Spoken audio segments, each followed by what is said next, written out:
Lütfen birer defa paylaşalım diye. Tamam. İyi akşamlar. Şu anda yayındayız. İyi akşamlar herkese. Hepiniz hoş geldiniz. Öncelikle tüm inananların, herkesin Ramazan bayramını kutluyorum. Daha sağlıklı, daha güvenli, daha huzurlu nice bayramlar diliyorum. Bugün Bitlis Dernekler Federasyonu misafiriyiz. Kendilerine bize ağırlıklarından dolayı teşekkür ediyorum. Yeni seçilen Veli Köse Başkanımıza çalışma hayatında başarılar diliyorum. Eski başkanın emeklerinden dolayı teşekkür ediyorum. Bugün sizlerle Cumhuriyet döneminde asimilasyon politikalarını konuşacağız. Cumhuriyet dönemi birlikte gelen asimilasyon politikalarını, Kürtler ve özelinde Bitlis üzerindeki etkilerini konuşacağız. Baran Zeydanlıoğlu hocam ve Nimetullah Atal hocamla birlikte. Hocam hoş geldiniz. Baran abi hoş geldin. Nimet hocam hoş geldin. Hoş bulduk. Teşekkürler. Hoş bulduk. Teşekkürler. Sizin de bayramınız kutlu olsun. Umarım iyisinizdir. Teşekkürler. İyiyiz biz. Bu vesileyle de bütün hemşehrilerimizin mübarek Ramazan bayramını en içten dileklerimizle de kutluyoruz. Nice bayramlara. Bizler de yine tekrar aynı şekilde ben de kutluyorum herkesin bayramını kutlayalım. Bugün konumuz Cumhuriyet dönemi asimilasyon politikaları demiştik. Baran hocamla Nimet hocam onları konuşacağız. İzleyicilerden ricamız kendi sayfalarında paylaşırlarsa daha geniş bir alana yayılabiliriz. Daha geniş bir kitleye yayılabiliriz. Tabii Cumhuriyet döneminde, Cumhuriyet'ten önce ve Cumhuriyet dönemine yakın tarihte ve sonrasında Kürtler ve Kürtler üzerinde inanılmaz bir asimilasyon politikası, bir tarih, bir kültür soykırımına denebilecek dereceye varan bir asimilasyon uygulandı. Bunları konuşacağız bugün. Kürtlerin üzerindeki, özelinde Bitlis üzerindeki etkilerini konuşacağız. İsterseniz şöyle başlayalım. Şimdi Cumhuriyet öncesi Bitlis ve Cumhuriyet sonrası Bitlis arasında, Cumhuriyet öncesi Kürtler ve Cumhuriyet sonrası Kürtler arasında ne farklar oldu, neler değişti? Baran hocam sizinle başlayalım isterseniz. Tabii ki. Tekrardan herkese iyi akşamlar. Canlı yayınımız BİDEF'in sayfasında şu anda yayınlanmıyor mu bilmiyorum ama bir ona da baksanız en azından izleyiciler teknik bir sıkıntı yaşamasınlar. Oradan takip etsinler. Sayfalarında ben göremedim de. Evet, Cumhuriyet dönemi, daha doğrusu Osmanlı'dan sonra, Birinci Dünya Savaşı'ndan sonra artık yeni bir sayfa söz konusuydu. Çok büyük bir değişiklik oldu tabii ki. Deyim yerindeyse her anlamda büyük bir zelzele yaşandı bütün toplumlarda. Hem etnisite anlamında, kimlik anlamında, dilsel, inançsal, alfabe, giyim kuşam, demografik yapı, tamamıyla yeni bir dönem, çığır denebilir Cumhuriyet dönemi. Şimdi özelde Bitlis'i konuşacağız herhalde. Genelde de bütün herkesi kapsayan yani Cumhuriyet'le birlikte Cumhuriyet'in etkileri herhalde. Şimdi her şeyden önce Cumhuriyet'i konuşabilmek için bir kere Şark İslahat Planı'nı bilmek lazım. Şark İslahat Planı kanunları ki 24-25 Eylül 1925 tarihli bir karar. Karar silsilesi diyelim daha doğrusu. Çünkü 28 maddeden oluşan bir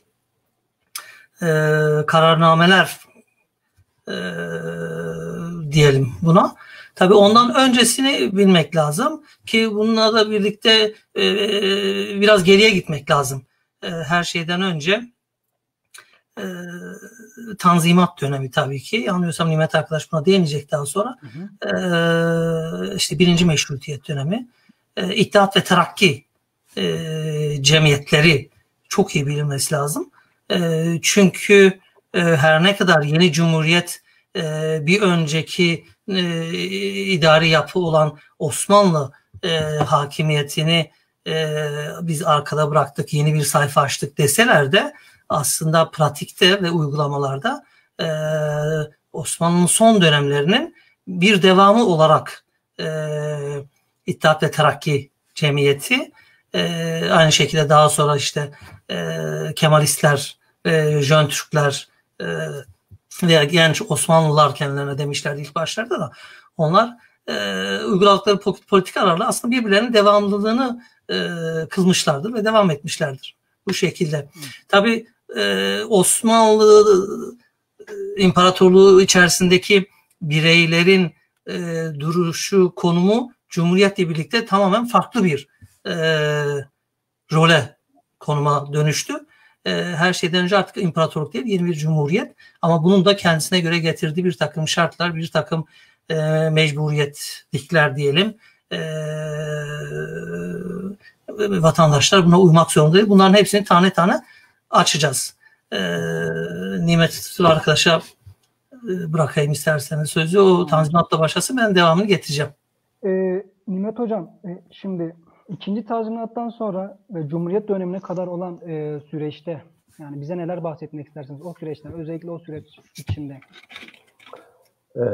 Öncelikle iyi yayınlar diliyorum ve yayınımızı izleyen bütün hemşehrilerimize sevgilerimi iletiyorum. Var olsunlar. Nice bayramlara, korona olmadan özgür, güzel bayramlara diliyorum. Ben Ali Şeriati'nin sevdiğim bir sözüyle başlayayım. Asimilasyon olgusu üzerine. Şeriatı şöyle söylüyor. Asimilasyon olgusu son 2 asrın en büyük cinayetidir. Bu asimile olmuş tetikçiler ise ne kadar gülünç cinayetlere sebebiyet vermişlerdir. Onları benzemeyi bile becerememişlerdir. Yani burada onu asimile eden taklitçisine bile benzeyememiş bir karakterden söz ediyor. Bir de gidip fikir olarak bunlara uyanların kimler olduğuna bir bak. Düşünmesi bile korkunç. Bu muazzam bir sözdür, muazzam bir tespittir Ali Şeriati'nin. Bana göre asimilasyon politikasının tarihsel süreçlerine bakacak olursak, bu tarihsel süreç Kürtlerin geleneksel yapıdan koparılıp merkezi bir otoriteye bağlanmasıyla başlıyor ki buna biz tek tipçilik diyoruz, jargon olarak böyledir. Bu tek tipçiliğin başlama dönemi ise işte 1840'lardan sonradır. Bu da işte geleneksel Kürt beyliklerinin Osmanlı tarafından kaldırılıp merkezi otoriteye bağlanmasıyla başlayan süreçtir ki o dönem hükümet merkezi İstanbul'dur. Kürtler işte binlerce yıllık o geleneksel yönetimden ve ilişkiden koparılıp merkeze bağlanıyor ve geniş bir vilayet kararı çıkarılıyor vesaire vesaire. Şimdi Kürtlerle Osmanlıların ilişkileri malumunuz 1914 Çaldıran Savaşı ile başladı. 1514 Çaldıran Savaşı ile başladı. İşte Çaldıran Savaşı'nın sonuçlarına göre de bir anlaşma yapıldı iki taraf arasında. İşte Osmanlı Kürt beyliklerine müdahale etmeyecek, iç işlerine karışmayacak. Yönetim tekrar eski usullere göre babadan oğula geçecek. Vergi ödenmeyecek ve yıllık sadece bir hediye bağlamında Osmanlı sarayına sultana hediyeler gönderilecek vesaire. Bu anlaşma işte dediğim gibi 1840'lara kadar sürdü. Peki 1840'dan sonra ne oldu? Bir defa Osmanlı Padişahı 2. Mahmut geleneksel Kürt beyliklerini ortadan kaldırarak büyük bir sorunun, hatta bugüne kadar yansıyan bir sorunun ateşini fitilledi. Bir defa merkezi işte özerk olan yönetimleri Bitlis gibi, Cizre gibi beylikleri direkt İstanbul'a bağladı. İstanbul'dan devşirme paşaları Bitlis üzerine gönderdi, Cizre üzerine gönderdi yönetime vesaire. Bu büyük bir sorunun başlangıcı oldu ve Abdülmecit dönemiyle birlikte tazminat fermanının yayılmasıyla Kürtler sistematik olarak iyice kuşatıldı ki bunun bir yansıması olarak işte Cizre Bey'i Bedirhan Bey'in isyanını örnek gösterebiliriz. 2. Abdülhamit döneminde tabii Kürtler artık tamamen bu yapıdan uzaklaşmış, eski yönetimlerinden uzak, yeni bir takım düşünceye, yeni bir takım üstten dayatmaya maruz bırakılmışlardır. Ve en büyük bana göre işte o asimilasyonun tavan yaptığı dönem ki Kürtlerin tevcir ve resmi olarak Sultan Reşat diye geçiyor o dönem. Sultan Reşat tarafından hazırlanan tevcir raporudur ki Kürtler büyük bir çoğunluk Bitlis'ten, Siirt'ten, Muş'tan, Van'dan İç Anadolu bölgelerine ve gittikleri bölgenin nüfusunun %3 ve 5'ini geçmeyecek şekilde iskanları sağlanmıştır. Amaç burada Kürtleri asimile etmek, Kürtleri parçalamak ve yok etmek ve trajedi tehcir olan Kürtlerin tamamı, ki Bitlisler mesela çok hakimdir bu konulara. Herkesin işte geçmişten, tarihten gelen, ya benim dedem yolda açlıktan öldü ya da hastalıktan öldü vesaire. Yani bunun bir bilimsel karşılığı yoktur. Bugüne kadar araştırılmamıştır ama tahmini bir rakam söylüyorum. O dönem Sultan Reşat dönemi 1 milyon Kürt maalesef bu asimilasyon ve tehcir politikaları yüzünden hayatını kaybetmiştir. Kimisi açlıktan, kimisi hastalıktan, ki kızamık, çeşitli grip türleri o dönem çok yaygındı vesaire. Bu şekilde gelişti ve yeni cumhuriyetin kurulmasıyla birlikte farklı bir boyuta geçti. Böyle toparlayayım. Cumhuriyet dönemiyle Baran abiyle devam edelim bu kısmını. Evet. Şimdi Baran abi, şunu sormak istiyorum ben sana. Şimdi Cumhuriyet döneminden önceki vatandaşlarının konumuyla Cumhuriyet döneminden sonraki vatandaşların konumu ne oldu? Yani Osmanlı'da vatandaş neydi? Cumhuriyet döneminde vatandaş neydi? Osmanlı'da Kürt neydi? Cumhuriyet döneminde Kürt neydi? Bunu biraz bize açabilirsen. Evet. Şimdi her şeyden önce bir kere Osmanlı etnisiteye dayalı bir yapı değildi. Çünkü kendi içerisinde ihtiva ettiği onlarca etnisite, 20-30 tane değişik dil, bütün dinleri bilinen, yani yakın Orta Doğu'daki dinleri ihtiva eden bir yapıya sahipti. Mesela bir Kürttü ve dili de Kürtçeydi. Lehçeleriyle işte Zazaki, Kurmancı, Sorani. Bu herhangi bir şekilde inkar edilen bir olgu değildi. Zaten böyle bir şey de söz konusu değildi. Ta ki işte açıkçası Nimet arkadaşın da bahsettiği gibi yavaş yavaş Kürt beyliklerinin tasfiyesi ve o beyliklere atanan çoğu demeyelim, hemen hemen hepsi aslında bu atanan kişilerin, valilerin, İstanbul merkezi atananların çoğu hepsi Balkan devşirmeleriydi. Bazıları Kafkaslardandı ama çoğu Balkan devşirmesi olan valiler, onlarla birlikte başlayan bir yeni bir zihniyet açıkçası başlıyor. Yani bu ilk Bitlis'i eğer ele alacak olursak 1849'da Şerif Bey'in, Kürt Bey'i Şerif Bey'in tasfiyesi ve İstanbul'a sürgüne göndermesiyle onun yerine atanan vali mesela ilk yaptığı şey Bitlis'teki sarayı yıkmak, konağını Şerif Bey'in, yani geçmişe dair, oranın özüne, mimarisine dair, kültürüne dair şeyleri yavaş yavaş peyderpey ortadan kaldırmaya başlıyorlar. Bu 1890'lara kadar yavaş yavaş inceden uygulanan bir politika aslında. Ta ki işte İttihat ve Terakki cemiyetleri kurulmaya başlayınca 1800'lerin sonunda artık yeni bir ideoloji akımı başlıyor. İşte buna zaman artık Türkçülük de denebilecek bir akım. Ama henüz 1900'lerin başlarında da pek o kadar yayılmamış. 1908'deki mesela İttihat ve Terakki cemiyetlerinin kongrelerinde, şeylerinde yavaş yavaş bu ortaya çıkmaya başlıyor. Mesela İttihat ve Terakki'nin kurucuları arasında ilk 5'inden ikisi Kürttür. Abdullah Cevdet, doktor kendisi, ve ayrıca diğer doktor olan İshak Skuti Bey. Bunlar ilk İttihat ve Terakki'nin kurucularından oldukları zaman hedefleri işte Osmanlı'nın İttihatı ve Terakkisi, yani birlikteliği ve ilerlemesi. Tabii bunun temelinde de Osmanlı'nın içindeki bütün halkların, etnisitelerin, dinlerin ve dillerin eşit ve adaletli bir şekilde huzurlu ve refah içerisinde devamlılığı. Tabii bu hem coğrafik anlamda hakimiyetleriyle, dilsel anlamda hakimiyetleriyle herhangi bir şekilde inkar politikası, asimilasyon politikası olmadan devam etme şiarıyla yola çıkıyorlar İttihat ve Terakki cemiyetleri. Ama işte 1908'den sonra yavaş yavaş farkına varılıyor ki özellikle de 1912'deki Selanik Kongresi'nden sonra Balkan ve Kafkas kökenli devşirmeler Osmanlı içerisindeki bu kuruculardan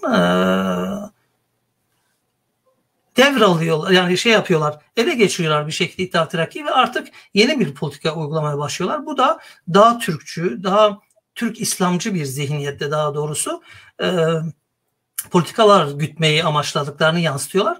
Bunun farkına varan Abdullah Cevdet ve Doktor İshak Sükuti Beyler ayrılıyorlar. Bu şekilde sizle de yola devam edemeyiz diye.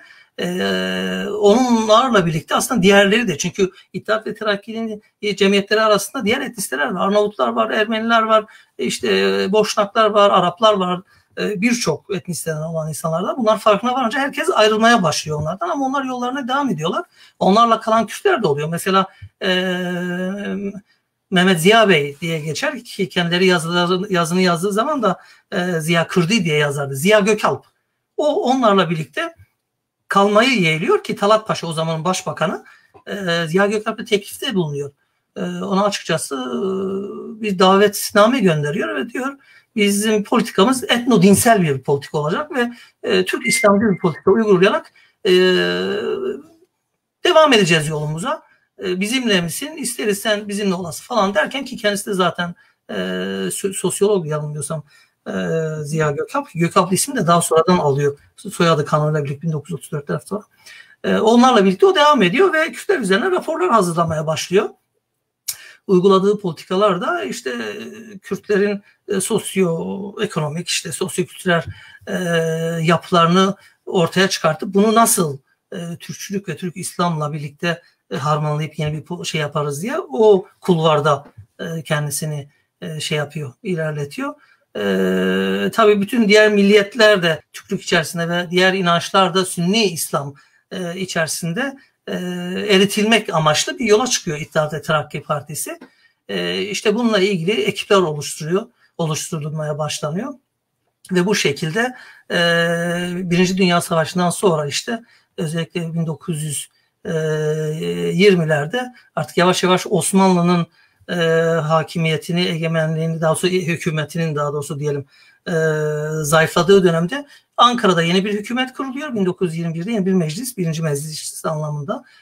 O zaman Mustafa Kemal de onlarla birlikte, daha sonra Mustafa Kemal Paşa olarak, ki Atatürk ismini sonradan alıyor. Ki Atatürk ismini de ona veren aslında bir Ermeni mimar yanılmıyorsam, imzasını da yapıyor, neyse. İşte birinci meclis kurulurken bir takım sözler veriliyor Kürtlere.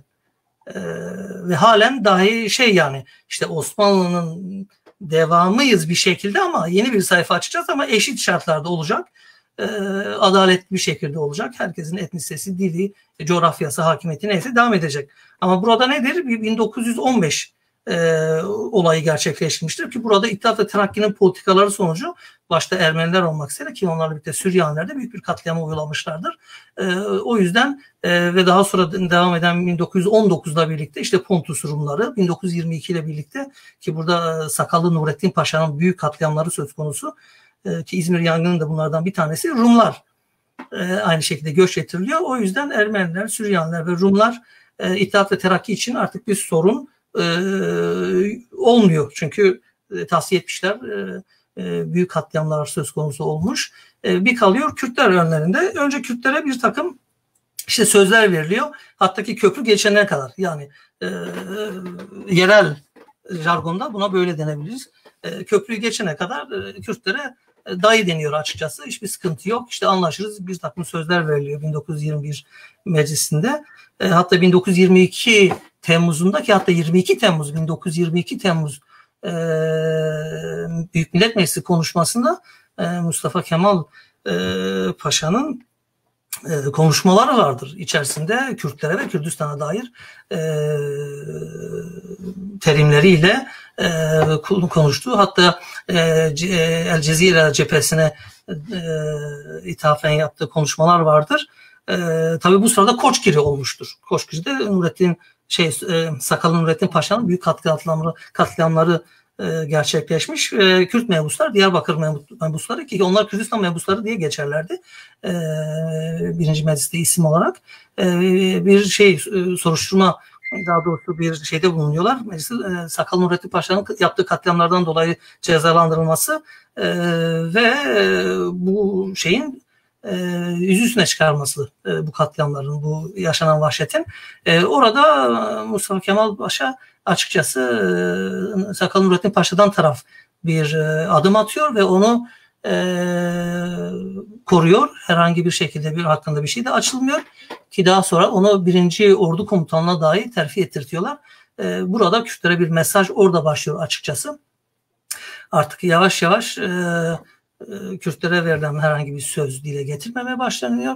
Onun dışında hep Türk İslamcı bir politika uygulanacağına dair sinyaller verilmeye başlanıyor. Zaten ondan sonra da Cumhuriyet'in ilanıyla birlikte bu açık ve net bir şekilde ortaya çıkıyor ki tek bir etnisiteye bağlı kalınacağı, tek dilde yola devam edeceği, dinsel olarak da Sünni İslam daha harmanlanacağı anlatılıyor ve o şekilde lanse ediliyor ki daha sonra zaten 1924'te yayınlanan gazetelerde artık açık açık Türk'ün süngüsünün olduğu yerde Kürtlük biter gibisinden jargonlarla, sloganlarla, karikatürlerle İstanbul basında gazeteler ve yayınlarda bu açıkça başlanıyor lanse edilmeye. Tabii Kürtler buna karşı bir tepki gösteriyorlar. Yavaş yavaş kendi örgütlerini kurmaya başlıyorlar. Ve bununla birlikte aslında Azadi Örgütü, Koybun Örgütü onlar kurulmaya başlanıyor. Yoksa o döneme kadar Kürtler legal anlamda siyasi partilerini kurmuş, örgütlerini, cemiyetlerini kurmuşlardır.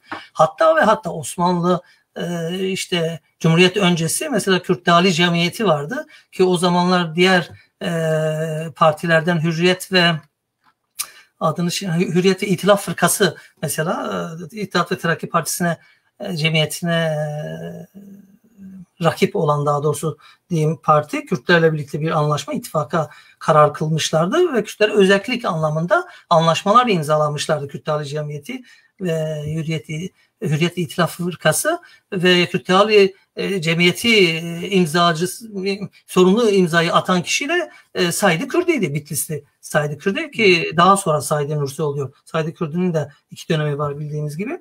Yani bu şekilde yola çıkmışlardı tabii ki. Ama Cumhuriyet'in ilanıyla açıkçası arkalarına Lozan Anlaşması'nı da alan Jön Türkler ki daha sonra Kemalistler diye adlandırılabilecek yapı büyük bir inkar. Ondan sonra asimilasyon politikası uygulama politikalarını açıklıyor ve ardından da 1925 Eylül ayında 28 maddelik Şark Islahat Planı kanunları adı altında 28 maddelik bir imha, inkar, asimilasyon, tehcir, sürgün içeren ve ilk madde de zaten diğer 28 madde uygulanıp sonuca varmayana kadar bu politikalar devam edecektir, durmayacaktır diye bir ibareyle yola çıkılıp artık Kürtlere karşı açıkçası askeri bir hatta maddelerden ilki odur. Örfi idare yani sıkı yönetim, olağanüstü hal başlayacaktır diyerek yola çıkılıyor ve çıkış yani 1925 24 Eylül'le birlikte yeni bir politika Cumhuriyet kuruluyor ve orada Kürtlerin herhangi bir statüsü yok. Sadece Kürtlerin değil açıkçası. Mesela oradan bir okuyayım size. O şekilde giriş yapalım. Maddelerden birkaç tanesini sıralayayım mesela. Yeni Cumhuriyet kurulurken Şark Islahat Planı maddelerinden birkaç tanesi şu. Diyor ki şehir ve köylerde dil cemiyetleri kurarak Türkçeyi konuşturmaya çalışmak, bu konuda Türk ocaklarından, okul öğretmenlerinden, sonra Türkçe konuşan Türklerden seçilmesine, köy imamı, muhtarı, bekçisi vesaire gibi memurlardan son derece ve dikkatle istifade etmek lazım.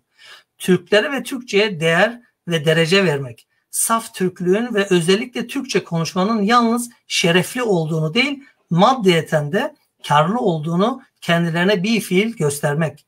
Özellikle kadınlar arasında Türkçenin yaygınlaşmasına çalışmak. Bunların Türk kızlarının Türkçe konuşmayan köylülerle evlendirilmesini teşvik etmek. Türkçe bilmeyen köylü kadınları şehirlere çekerek Türk evlerine uygun hizmet ve biçimle yerleştirmek.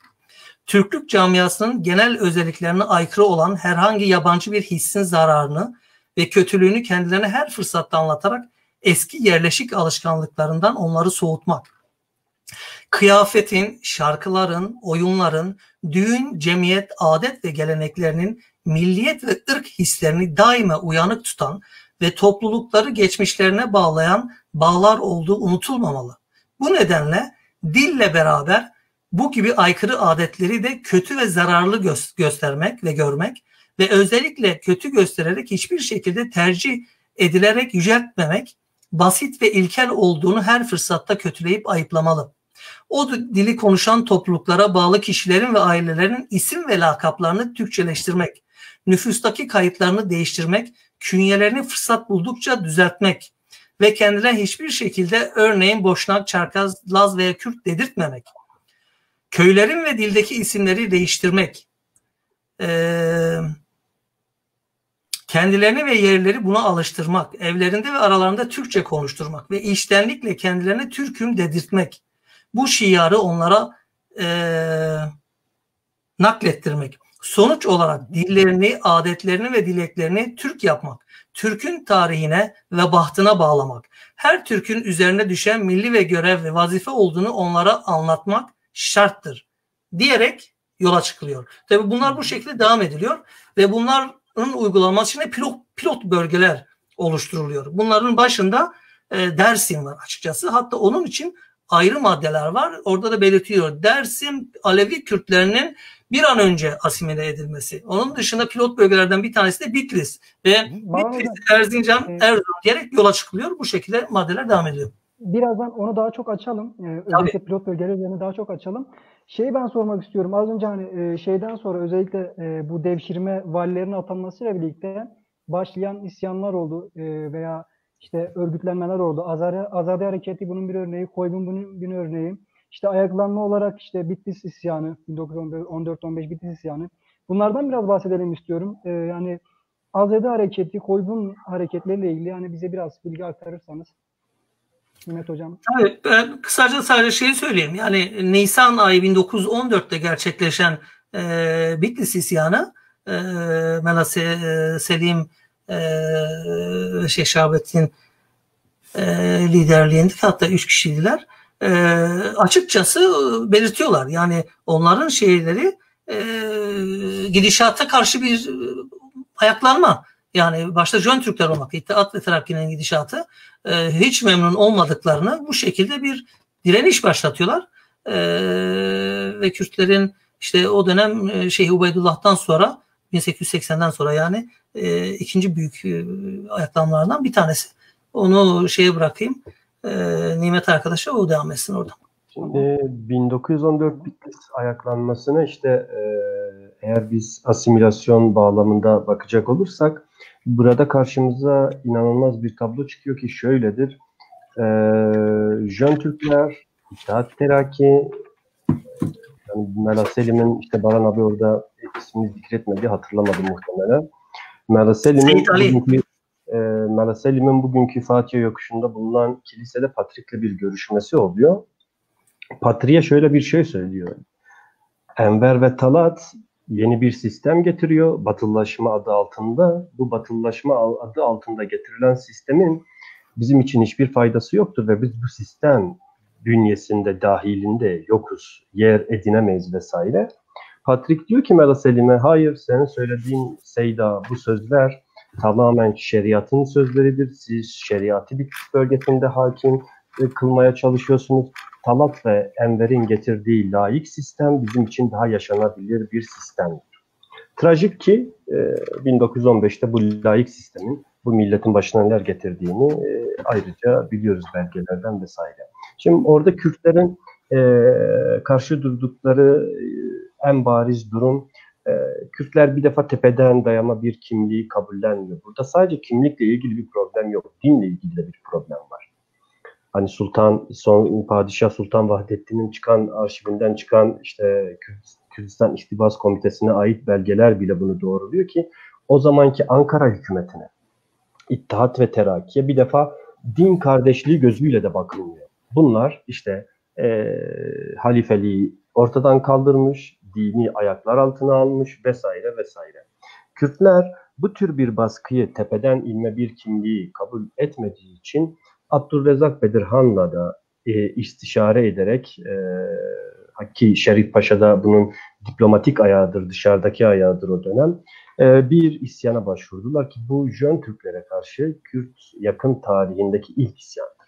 Şehzade isyanı değildir. Azadi değildir, Dersim değildir. Bitlis'tir ki Yusuf Ziya Bey'in Jin dergisinde 1918'de yazdığı bir yazı var. Biz Bitlisler eski diktatörlüklere karşı ayaklanmışız.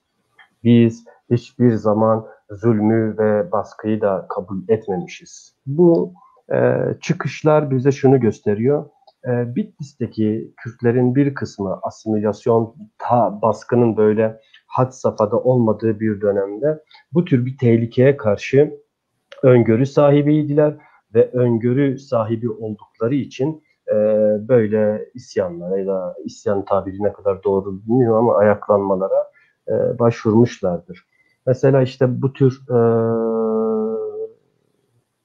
ayaklanma ve isyanlar bir şekilde başarısız sonuçlanınca yeni cumhuriyetin misyonerleri bölgeyi talan etmeye başladılar. Raporlar tutmaya başladılar ve bu raporlar doğrultusunda o dönemin CHP sekreterliğine sürekli raporlar ilettiler ki resmi raporlarda işte başlık şöyledir: CHP Yüce Sekreterliğine, genel makama diye Kürtlerin genel tabi durumu, asimilasyonun durumu, sosyal ve kültürel yapı üzerine sürekli raporlar hazırlanmıştır ki bir rapordan örnek vereyim. Reşit Tankut'a ait bir dönemdir ki kendisi o dönem mebustur vesaire. Bu direkt işte Kemalist rejim tarafından görevlendiriliyor ve Bitlis, Muş, Siirt, Van havzasına görevlendirilip oradaki duruma dair raporlar tutuluyor.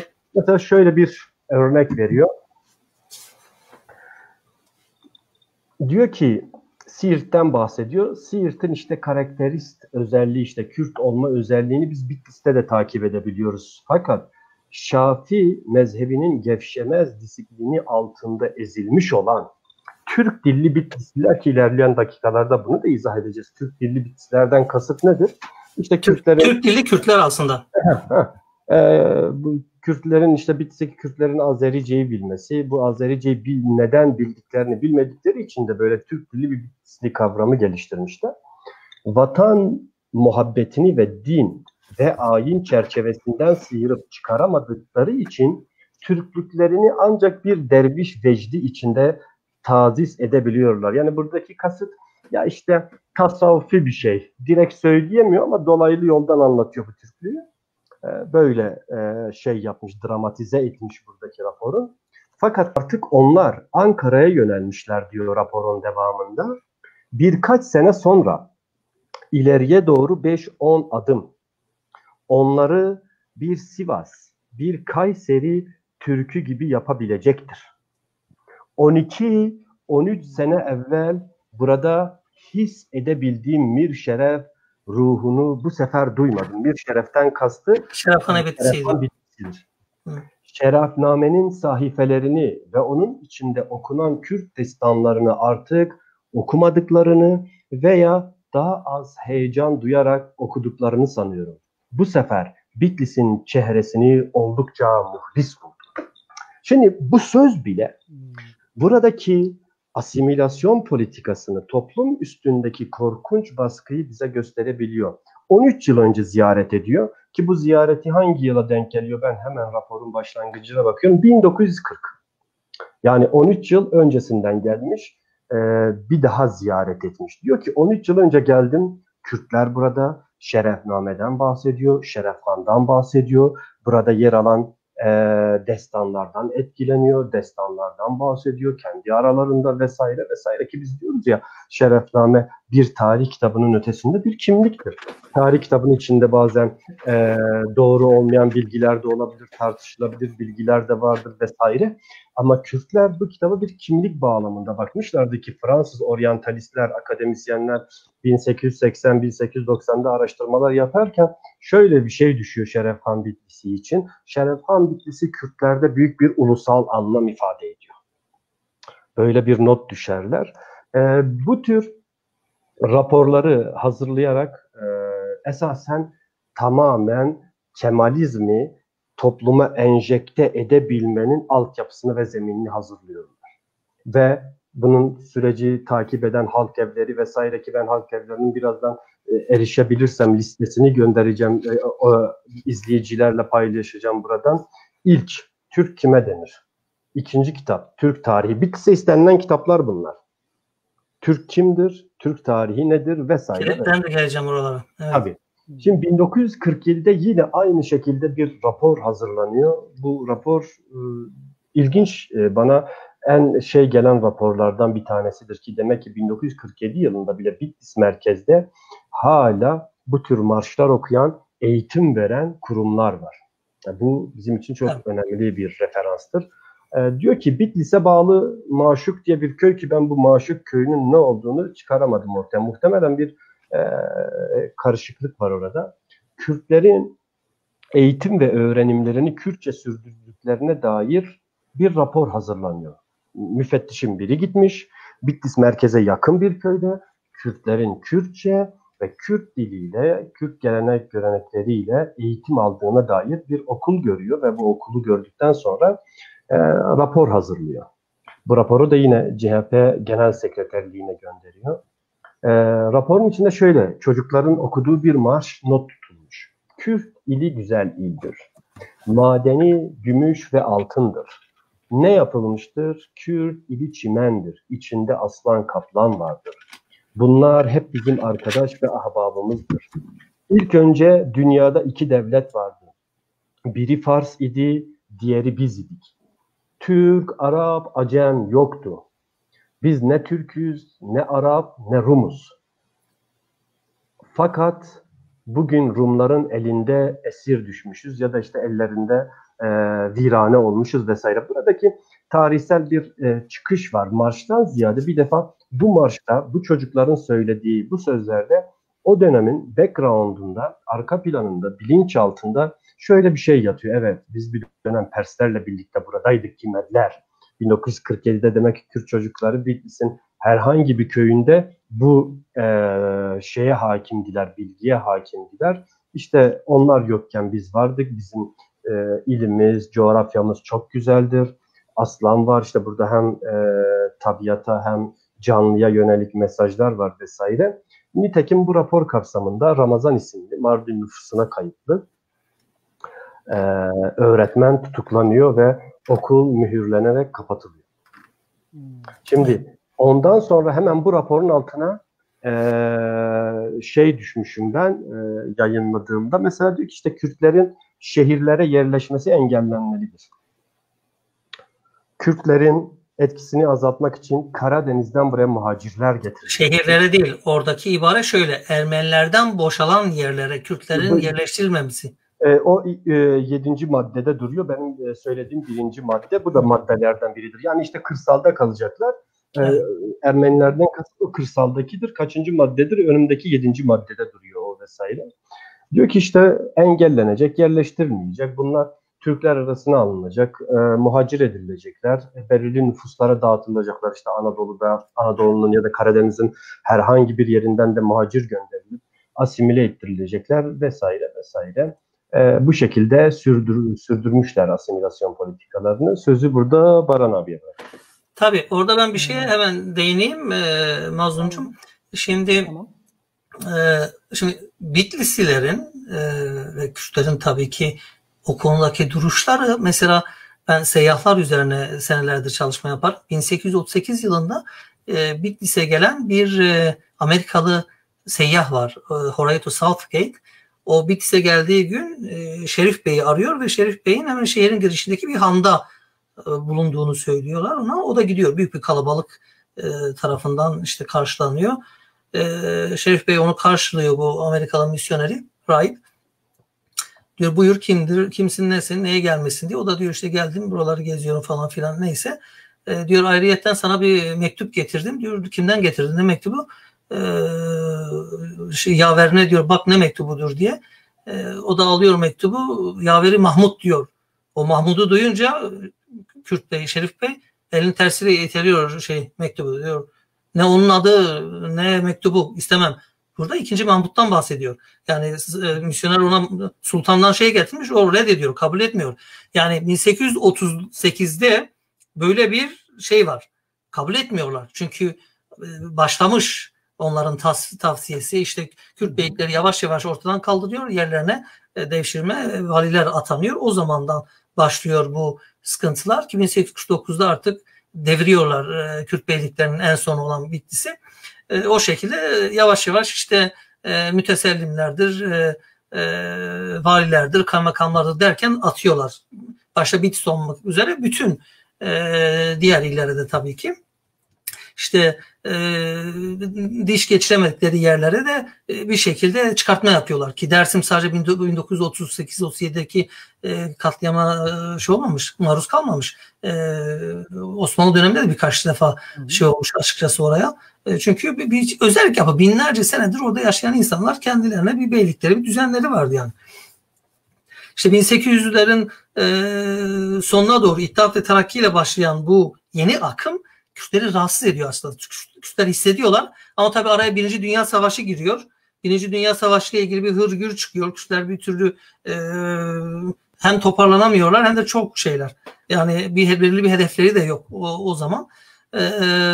Savaş sonrasında İttihat ve Terakki yavaş yavaş Osmanlı'yı tasfiye edip yeni cumhuriyeti kurarken Kürtler işin farkına varıyorlar açıkçası. İşte dediğim gibi artık legal örgütleri, cemiyetleri illegal duruma geçmek zorunda kalıyor. Yer altına giriyor Kürt örgütleri. Kendi şeylerini kurmaya başlıyorlar, örgütlerini, ki bunlar arasında Azadi örgütü ki Şeyh Said isyanı diye geçer. Aslında oradaki isyan değil. Oradaki Kürtlerin bir serzenişidir, bir çıkıştır. Bu yaptıklarınız kabul edilmiyor. Yanlış yapıyorsunuz diye, ki bunlar arasında mesela Cibranlı Halit Bey vardır. Cibranlı Halit Bey Erzurum'da Mustafa Kemal Paşa ile karşılaşınca ona tane tane anlatıyor. Bu yapılanlar yanlıştır. Bunları biz kabul etmiyoruz. Anlaşmamız böyle değildi. Burada bizler diskalifiye ediyoruz ve biz işte tasfiye ediliyoruz. Bunu kabul etmiyoruz. Biz birlikte yola çıktık. Bu felakete götürür bizleri diyor Cibranlı Halit Bey, ki kendisi daha sonra Bitlis'te kurşuna diziliyor. Çünkü Miralay'dır kendisi. Aynı şekilde Yusuf Ziya Bey vardır Bitlis mevzusu olarak, Rusya mevzusu diye geçer bunlar 1. Meclis'te. O bir konuşma yapıyor. 1923 tarihli yanılmıyorsam mecliste konuşma yapıyor. Diyor bakın, Türk'ün Kürt'e bir ihaneti olduğu takdirde, birbirlerine yanlış yaptıkları takdirde bu her ikisi için de bir felaket olacaktır. Şu anda yapılan politikalar yanlıştır. Bizlere yapılan bu ve sıralıyor bu şekilde. Birlikte yola çıktık, birlikte yapalım, yanlış yapıyor, lütfen bunlar yapılması falan. Hatta alkışlanıyor orada, çok güzel bir konuşma yapıyor diye. Ama nedir? 2 sene sonra 1925'te aynı şekilde Cibranlı Halit Bey ile birlikte Bitlis'te idam ediliyor. Onunla birlikte 30'a yakın, 40'a yakın insan idam ediliyor ki bu zaten bu idamlar silsilesi yani 1925 ile 1927 arasında 10 binlerce insan, hatta bir 15 bine yakın insan idam ediliyor, kurşuna diziliyor, öldürülüyor. Bir şekilde haklarını talep ettiklerine dair, ki bunlara isyan ettiler, baş kaldılar falan diye, bunlar tabii ki çarpıtma şeylerdir gerçekte. Bu örgütlerin, bu insanların, bu şeylerin bir talebi vardı. Eşitlik ve adalet anlamında. Her şeyden önce bir de ayrıyetten şimdi Azadi örgütü Kürtlerin ilk modern bir direnişidir aslında tabii ki de. Ama Şeyh Said de bir dindar bir insan olarak, ki Kürtlerin mesela 1914'teki Bitlis isyanındaki liderler de hepsi dindardırlar. Kürtlerin ön planda olan insanları dindarlar. Çünkü gerçekten Kürtler İslamiyet'e inanan ve onu uygulayan, tatbik eden insanlardı. Zaten bundan dolayı Kürtler birçok kez kullanıldılar. Kesinlikle bu tarih şeyinde net görünen şeylerdir.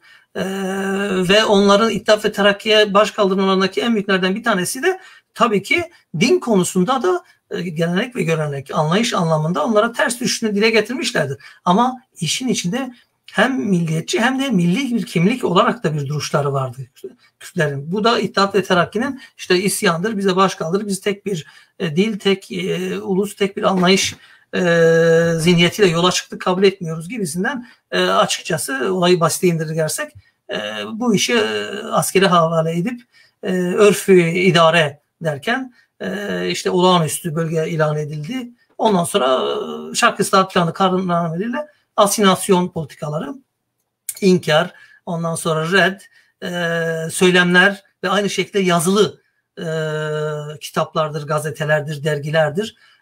Mesela Nimet arkadaş halk evlerinden şeylerden bahsetti. Bu yavaş yavaş inşa edilmeye başlandı. Bir taraftan fiziki anlamda bir kere tren yollarına ve yollara ağırlık verdi. Askeri sevkiyatların ve taşımaların çok daha hızlı ve rahat bir şekilde ulaşması, bir an önce çıkacak başkaldırılara, isyanlara müdahale etmek anlamında demir yolları döşenmeye ağırlık verildi. Askeri yapılar, binalar, karakollara ağırlık verildi fiziki anlamda. Onun yanında diğer anlamda kültürel anlamda da tekrardan tek dil anlamında, Türkçe anlamında, din olarak da Sünni İslam anlamında bir politika uygulandı ve bunun başına da işte ekipler, kurumlar, kişiler atanarak bu canlı tutulmaya özen gösterildi ve gazetelerde, o dönem çıkan gazetelerde açık ve net şekilde bunları görebiliyoruz. Mesela 1930'larda hem Bitlis hem Van'da aynı anda basılan ve dağıtılan bir haftada 2 defa çıkan bir gazete vardı. Yurt Yolu diye yanılmıyorsam. Orada açık ve net görünebiliyor yansıtılan zihniyet, ne tür bir politika uygulanıyor. Oradan bir şey okuyacağım. Mesela şöyle bir o gazetelerin bir tanesinde şöyle bir metin var. Türklüğün kutsanması anlamında bir yazı yazılıyor ve bunu halk evlerinde okutuyorlar. İşte okullarda ve gazetelerde yayınlanıyor. Zaten söylemde, jargon da bu. Şöyle diyor ki ben şimdi sizin yerinizde olsam şöyle bir levha yaptırır, her eve asarım Bitlislere ve Vanlılara diyor. Tabii diğer şehirlerde de aynı şey vardır da bu ulaştığım arşiv o döneme ait, o iki şehirde çıkan bir gazeteden.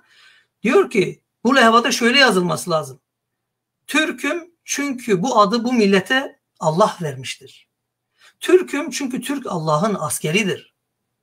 Türkçe konuşurum çünkü ilk babamız olan Adem peygamber ilk dil olarak meleklerle Türkçe konuşmuştur. Türkçe konuşurum çünkü bu dili melekler bile bilir. Ve devam ediyor. Sonra diyor ki Türkçe konuşurum çünkü Hazreti Muhammed bile Türkçe öğrenmemizi emretmiştir bizlere. Haydi hepimiz evlerimize gidelim ve çocuklarımızla, eşlerimizle, akrabalarımızla sadece bu dilde konuşalım. Herkes ve bu şekilde devam ediyor. Ve bunu başta Bitlis ve Van merkez olmak üzere devlet kurumlarında onlara yakın olan yerli, hep zaten ibarelerde yerliler diye geçer. 1930'dan sonra zaten Kürt ibaresini kullanmıyorlar yazılı olarak. Kriminalize edilmiş yazılarda, raporlarda geçiyor. Yoksa konuşmalarda yerli halk, yerli ahali olarak bahsedilmeye başlanıyor. İşte orada belirli başlı ailelere yatırım yapılıyor ve o ailelerin nezdinde şehirlerde ve daha sonra da köylere bu şekilde bir lügat, bu şekilde bir söylemi lanse etmeye başlıyorlar. Tek bir dil, tek bir etnisite ve sadece bundan bahsedecek. Mesela Bitlis 1890'larda hatta 1900'lerin başına yayınlanmış, yani Cumhuriyet öncesi Bitlis salnamelerinde, Osmanlı dönemi basını salnamelerde açık ve net bütün etnisiteler, bütün dinler, bütün diller hiçbir şekilde herhangi bir şey olmadan yazılmıştır. Çünkü tarih olarak odur. Bir tanesini size okuyacağım. Mesela 1890'ların Bitlis salnamesinde Bitlis'le ilgili şunu anlatıyor. Bitlis tarihini anlatıyor. Diyor ki Bitlis'in doğal silsilesi Beyazıt sancağı dahiline, yani Ağrı bulunan Balıklıgöl civarında ve daha ileride Ağrı, Palandöken, Dersim, Bingöl gibi büyük dağlardan başlayarak Doğal uzunluğu doğudan Van Gölü, batıdan Genç ve Muş ve Sasun silsileleriyle Bitlis'e ve daha aşağılara kadar uzanır. Dağlar bir doğal istihkam sayılır ve zirveleri aylarca kar ve buzlarla kaplıdır.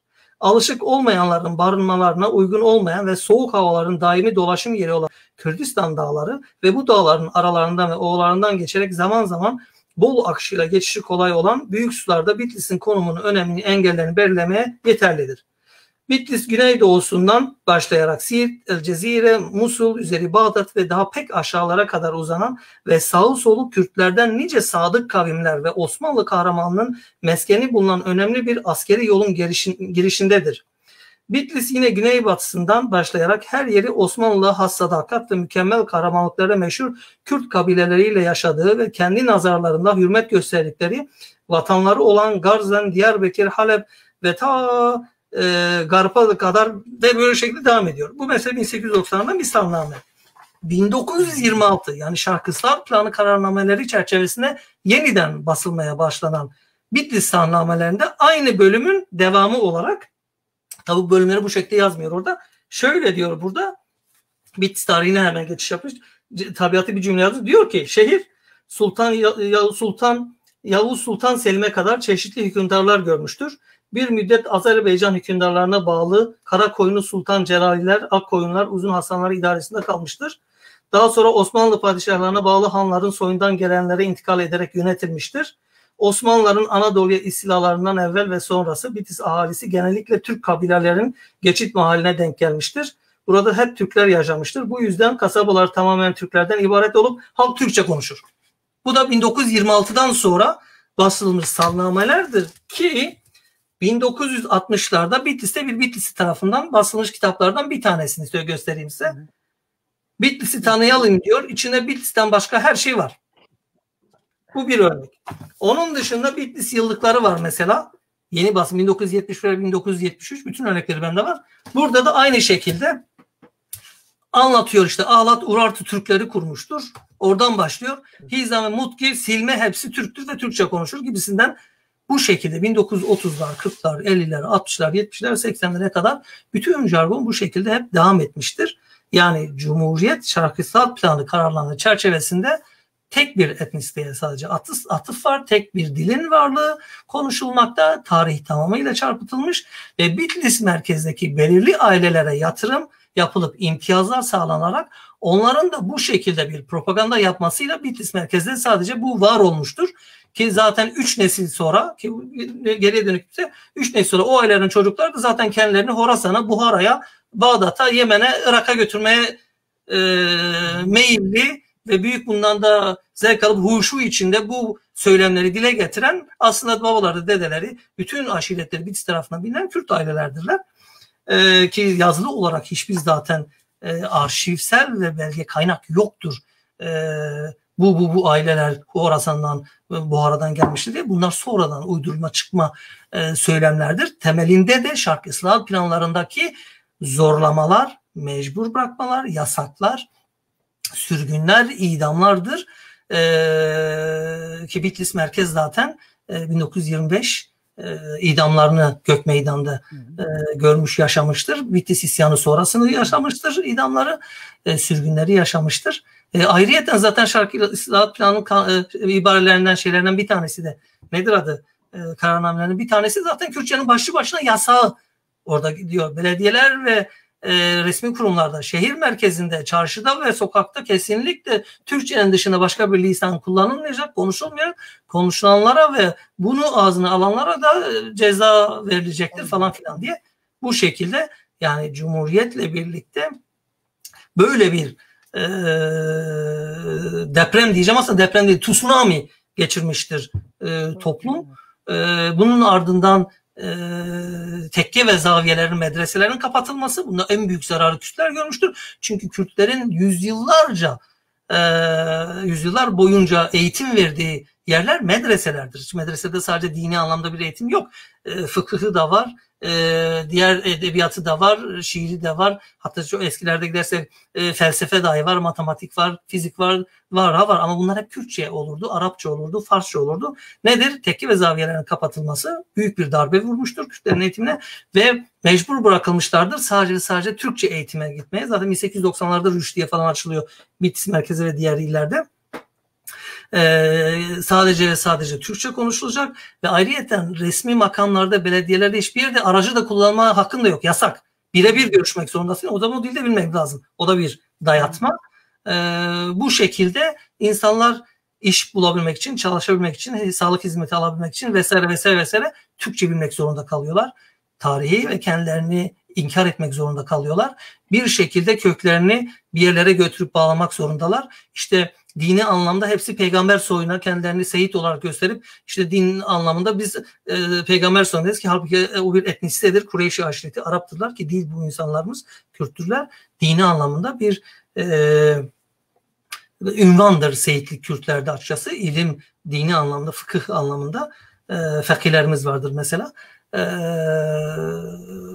Bu şekilde bir şey başlıyor Bitlis merkezi. İnkar, oto asimilasyon derken tarihte dedesi babasının kim olduğu bilinen ailesi seceresi belli olan insanlar başka bir söyleme akıntıya kapılarak ve mecbur kalarak bunu dile getirmek zorunda kalıyorlar. Çocuklar da o şekilde yetişince ister istemez daha sonra bir kimliksel bir başka bir şey ortaya çıkıyor. Tabii kalanlar oluyor. Mecbur göç etmek zorunda kalanlar oluyor. Cumhuriyet öncesi işbirliği yapan bir takım dini liderler falan var. Cumhuriyet sonrası bunlar ortada kalanlar oluyor. Mesela sürgün edilmek zorunda kalıyorlar. Nimet bunlara değinecektir belki bazılarına. Diğer kalanlar başka imtiyazlara sahip oluyorlar, aileler veya dini liderler. Bu şekilde yeni bir sayfa açılıyor. Yani Osmanlı dönemindeki bir vatandaş kimse etnisite, dinsel, inançsal ve kimlik olarak Cumhuriyet sonrası tamamıyla açıkçası başka bir boyuta geçip inkar ve asimilasyon boyutuna geçiyor. Evet. Az önce sizin dediğiniz yani Kürtler kavramı kalkıp yerli halk kavramı geliyor dediniz. Yani evet. Bacari ismi galiba oradan geliyor hocam. Yani şu anki yani Bacariler. Bacari şehirli demek aslında. Evet. Tabii Bacari Kürtçe şehir demek. Bacari. Gımdi'de köylülere denen. Tabii bu ben bir yazımda bunu şey yapmıştım. Şimdi böyle bir söylem başlayınca bu Cumhuriyet öncesine başlıyor yavaş yavaş. Çünkü mesela 1918 ve 19 olsa Halil Hayali'nin bir yazısı var. Jin dergisine çıkmış Aralık. 17 Aralık yanılmıyorsam 1918 ve 19'da. Orada açıkça diyor Bitlis'in ahalisi nereden Türk ola? Ve anlatıyor yani açıkçası adam. Diyor böyle bir jargon başlatmışlar bu İttihat ve Terakki'ye diyor. Jön Türklere diyor. İşte belirli bir ailelere imtiyazlar şunlar falan diyor. Olur mu? Bizim bildiğimiz zaten kimlerin ne olduğunu biz biliyoruz diye. Yani niye böyle falan orada başlamış açıkçası bu tür şeyler. Tabii şehirlilerin kendilerine has bir şey yapıları var. Aslında bu beylikten gelen bir şey. Bitlis çünkü Kürt beylikleri aslında bir başkentlik de yapmıştır. Şimdi Bitlis'te olmak bir etiketti.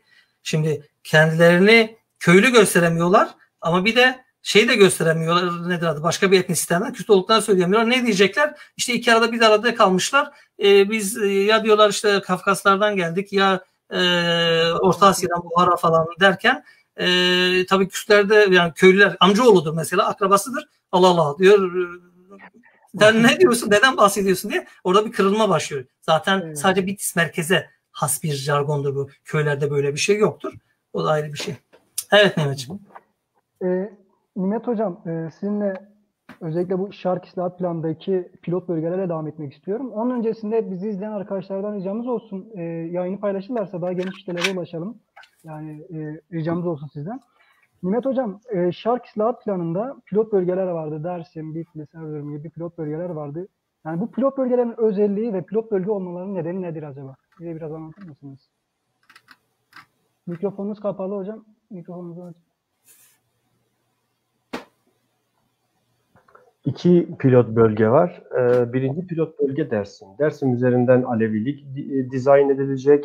Bitlis üzerindense Sünni Şafilik, işte bir alt kolu olan Şafilik dizayn edilecek ki bu dizayn etmelerinin en büyük sebeplerinden bir tanesi burada devşirilmiş aile sayısının fazla olması ve söylenecek, yani ortaya atılacak propagandanın da referans açısından temelinin hazır olması. Yani bazı aileler vardır, ben şimdi polemik yaratmak için yayında söylemiyorum ama büyük dedelerinin ismi Kürt diye geçer, büyük dedelerinin ismi Ezidi diye geçer. Bugün kendilerine Buhara, Semerkant, Taşkent, Bağdat, Bişkek, yani bütün bir Asya'yı kendi ataları diye kabul etmişler ki 1890'da bile Osmanlı'nın resmi olarak yaptığı bir sayım var. Ben Osmanlıcadan çevirip yayınlatmıştım. Mesela o resmi belgede Osmanlı'nın demografik Bitlis vilayeti kapsamında yapmış olduğu nüfus sayımında Türklerin vilayet genelindeki, bak vilayet geneli Siirt, Muş, Genç, bu tür yerleri de kapsıyor. Tamamındaki nüfus karşılığı %3. Bakın %3. Bu Osmanlı'nın 1890'da yapmış olduğu resmi vilayet sayımıdır. Resmi belgedir. Yayınlamıştım ki tekrar edeceğim, yayından sonra yayınlarım insanlar görsün diye. Şimdi 1890'da ahalinin büyük bir bölümü Kürt, %3'lük bir Türk azınlık var ki seyyahların tamamı der ki işte Türkler Bitlis'te azınlıktır. Yani buradaki kasıt, biz var olan Türkleri inkar etmiyoruz. Şerefname 1597'de yazıldı. Şerefhan Bitlis'i diyor ki şehrimizde 3 tane Selçuklu ailesi var. Bunlardan kaç tanesi, hangisi kaldı, hangisi devam ettirdi bilmiyoruz. Elimizde ona dair bir veri yok. Ama 1890'da yapılan sayıma bakıyoruz. Vilayetin tamamında bir %3'lük dilim var ki bu %3'lük dilimi oluşturanlar 1840 sonrası İstanbul merkezden atanan memurlardır, valilerdir vesaire vesaire. Nasıl oluyor? 1920'den sonra herkes bir anda Buharalı oluyor. Yani bu Buhara söyleminin aynısı Dersim'de de var. Pertekli de böyle söyler. Ovacıklı da böyle der. İşte ataların Buhara'dan, Semerkant'tan vesaire gelmiş. Bu arada söylediğini unutma Nimet'ciğim. Bizim yaşlardan bir tanesini duymuştum. Şöyle demişti. Demişti siz Buharaları şimdi duyuyorsunuz da bir dönem bunlar Kerkük'ten geldiklerini söylüyorlardı. Kerkük gündemdeyken. Yani dönemine göre akıntısına göre etnik köken değişebiliyor bazılarında. O yüzden bu arada şu anda Bağdat, Yemen gündemde. Tabii Bağdat, bilhassa işte bildiğimiz birkaç aile var ki bunların büyükleri Bitlis'te önemli bir ulema, evliya, ilim insanıdır. Bunların böyle bir şey var. Yaratmış oldukları bir algı var ki tamamen yanlıştır. Hani ben bireysel olarak insanların kendini Türk, Azeri ne olarak hissediyorsa hissetsin. Hiç karşı değilim. Bireysel olarak bunu yapabilir. Ama bunu ailesel bazda yapamaz. Bunu memleket bazda yapamaz. Yapacaksa eğer kanıtlarıyla, gerçek verileriyle hareket etmelidir. Ötesi farklı bir duruma giriyor ki farklı duruma girdiği için de biz müdahale ediyoruz vesaire. Şimdi Bitlis'te öylesine bir baskı var ki aslında bu Bitlis'teki baskı her yerde var.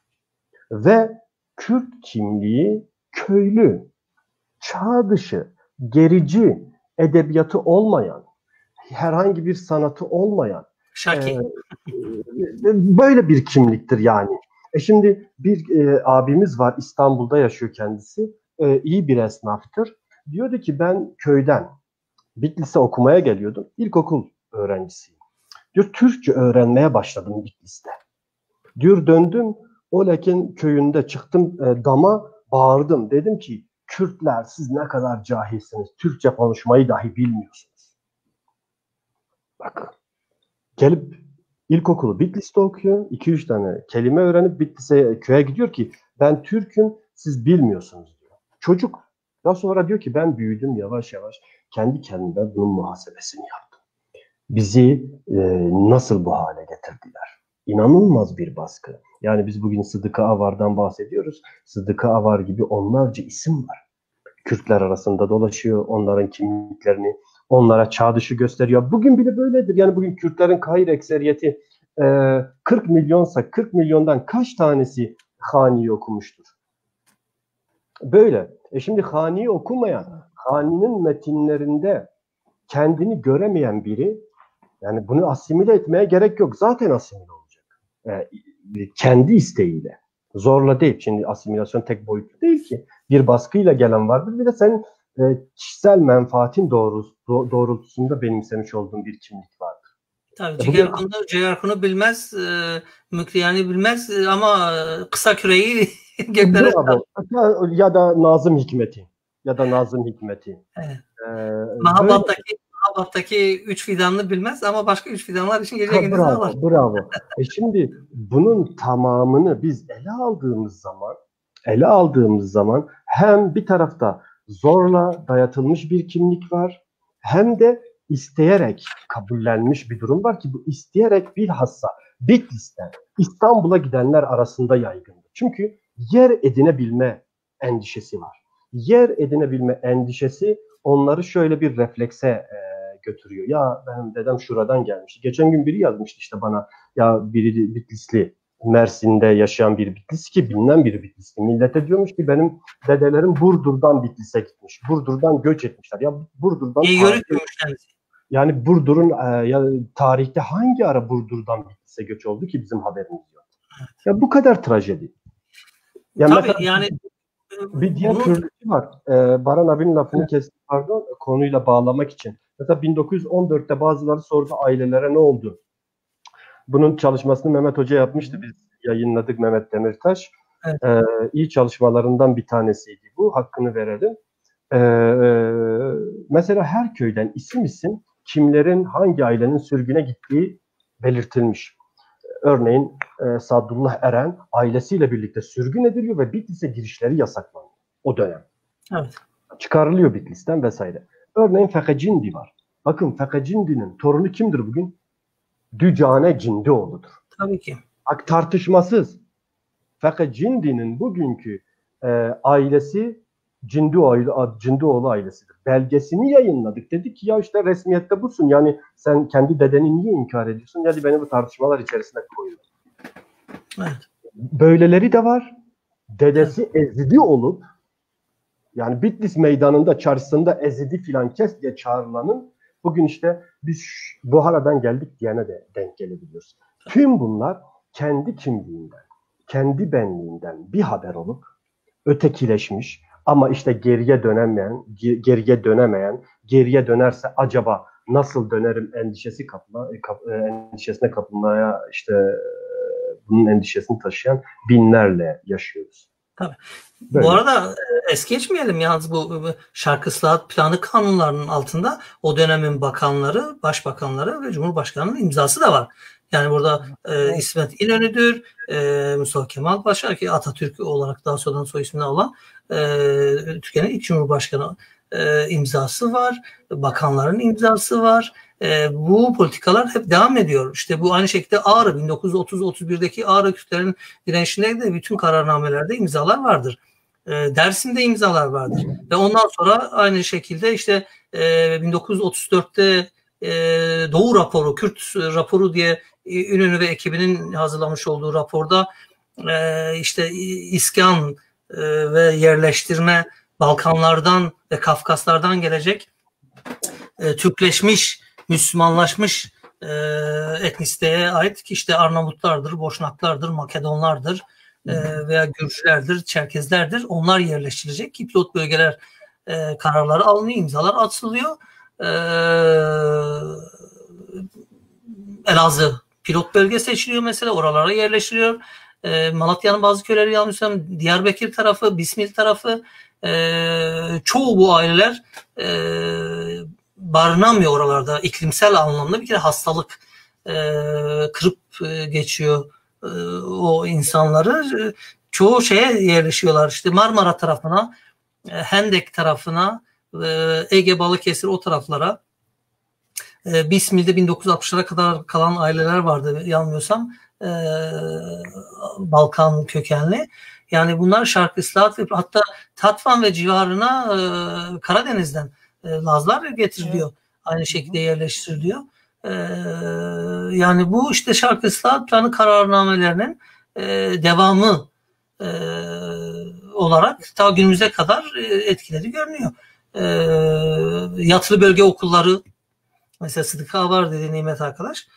O da asimilasyon hareketlerinin parçasıdır. Köy enstitüleri hep böyle göklere çıkartılır. Bu çok tartışmalıdır. Kürtler açısından köy enstitüleri mesela nedir? Hiç bunu tartışan var mı? Aynı şekilde çağdaş yaşamı destekleme anlamında kızların okula gitmesi. Tamam, kızlar gitsinler, okusunlar. Hangi dilde eğitimi alıyorlar? Ana dilde eğitimi savunuyor musun diye soran var mı mesela? Yatılı bölge okulları aynı şekilde asimilasyon merkezleri. Hiç ana dilde bir eğitim olmayan yer otomatik olarak asimilasyon merkezleridir. O müfredatın içeriği neydi? Neler, hangi tarih okutuluyordu? Onun dışında eğitim anlamındaki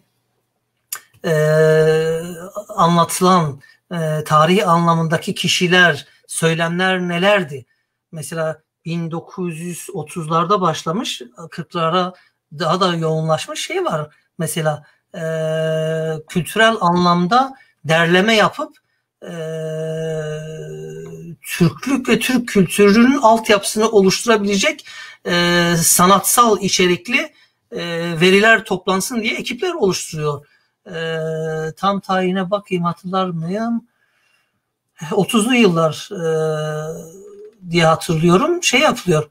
Türkçe müzik ve eserlerinin yasaklanması mesela ve Türkçe'ye altyapı ve kaynak yapılması girişimleri kurumsal olarak yapılıyor. Bu not almışım. Celal Bayar dönemi. Daha öncesi de var mesela onun. Mesela örnek olarak İstanbul Belediye Konservatuvarı'nca Kürt şehirlerinde yapılan ilk derlemeler daha çok şarkı adıyla notlar alınıyor. Ama bunlar daha sonra da türküye çevriliyor. Türkü, şarkı şeyden çıkıyor. Türkü lanse ediliyor.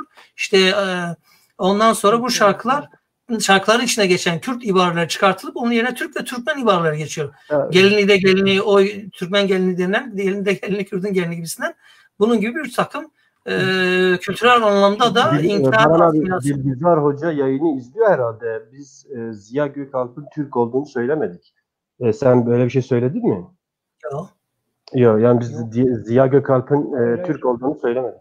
Hayır, Ziya Gökalp'ın Ziya Kürdi diye yazı yazdığını 1900'lerin başında söyledim.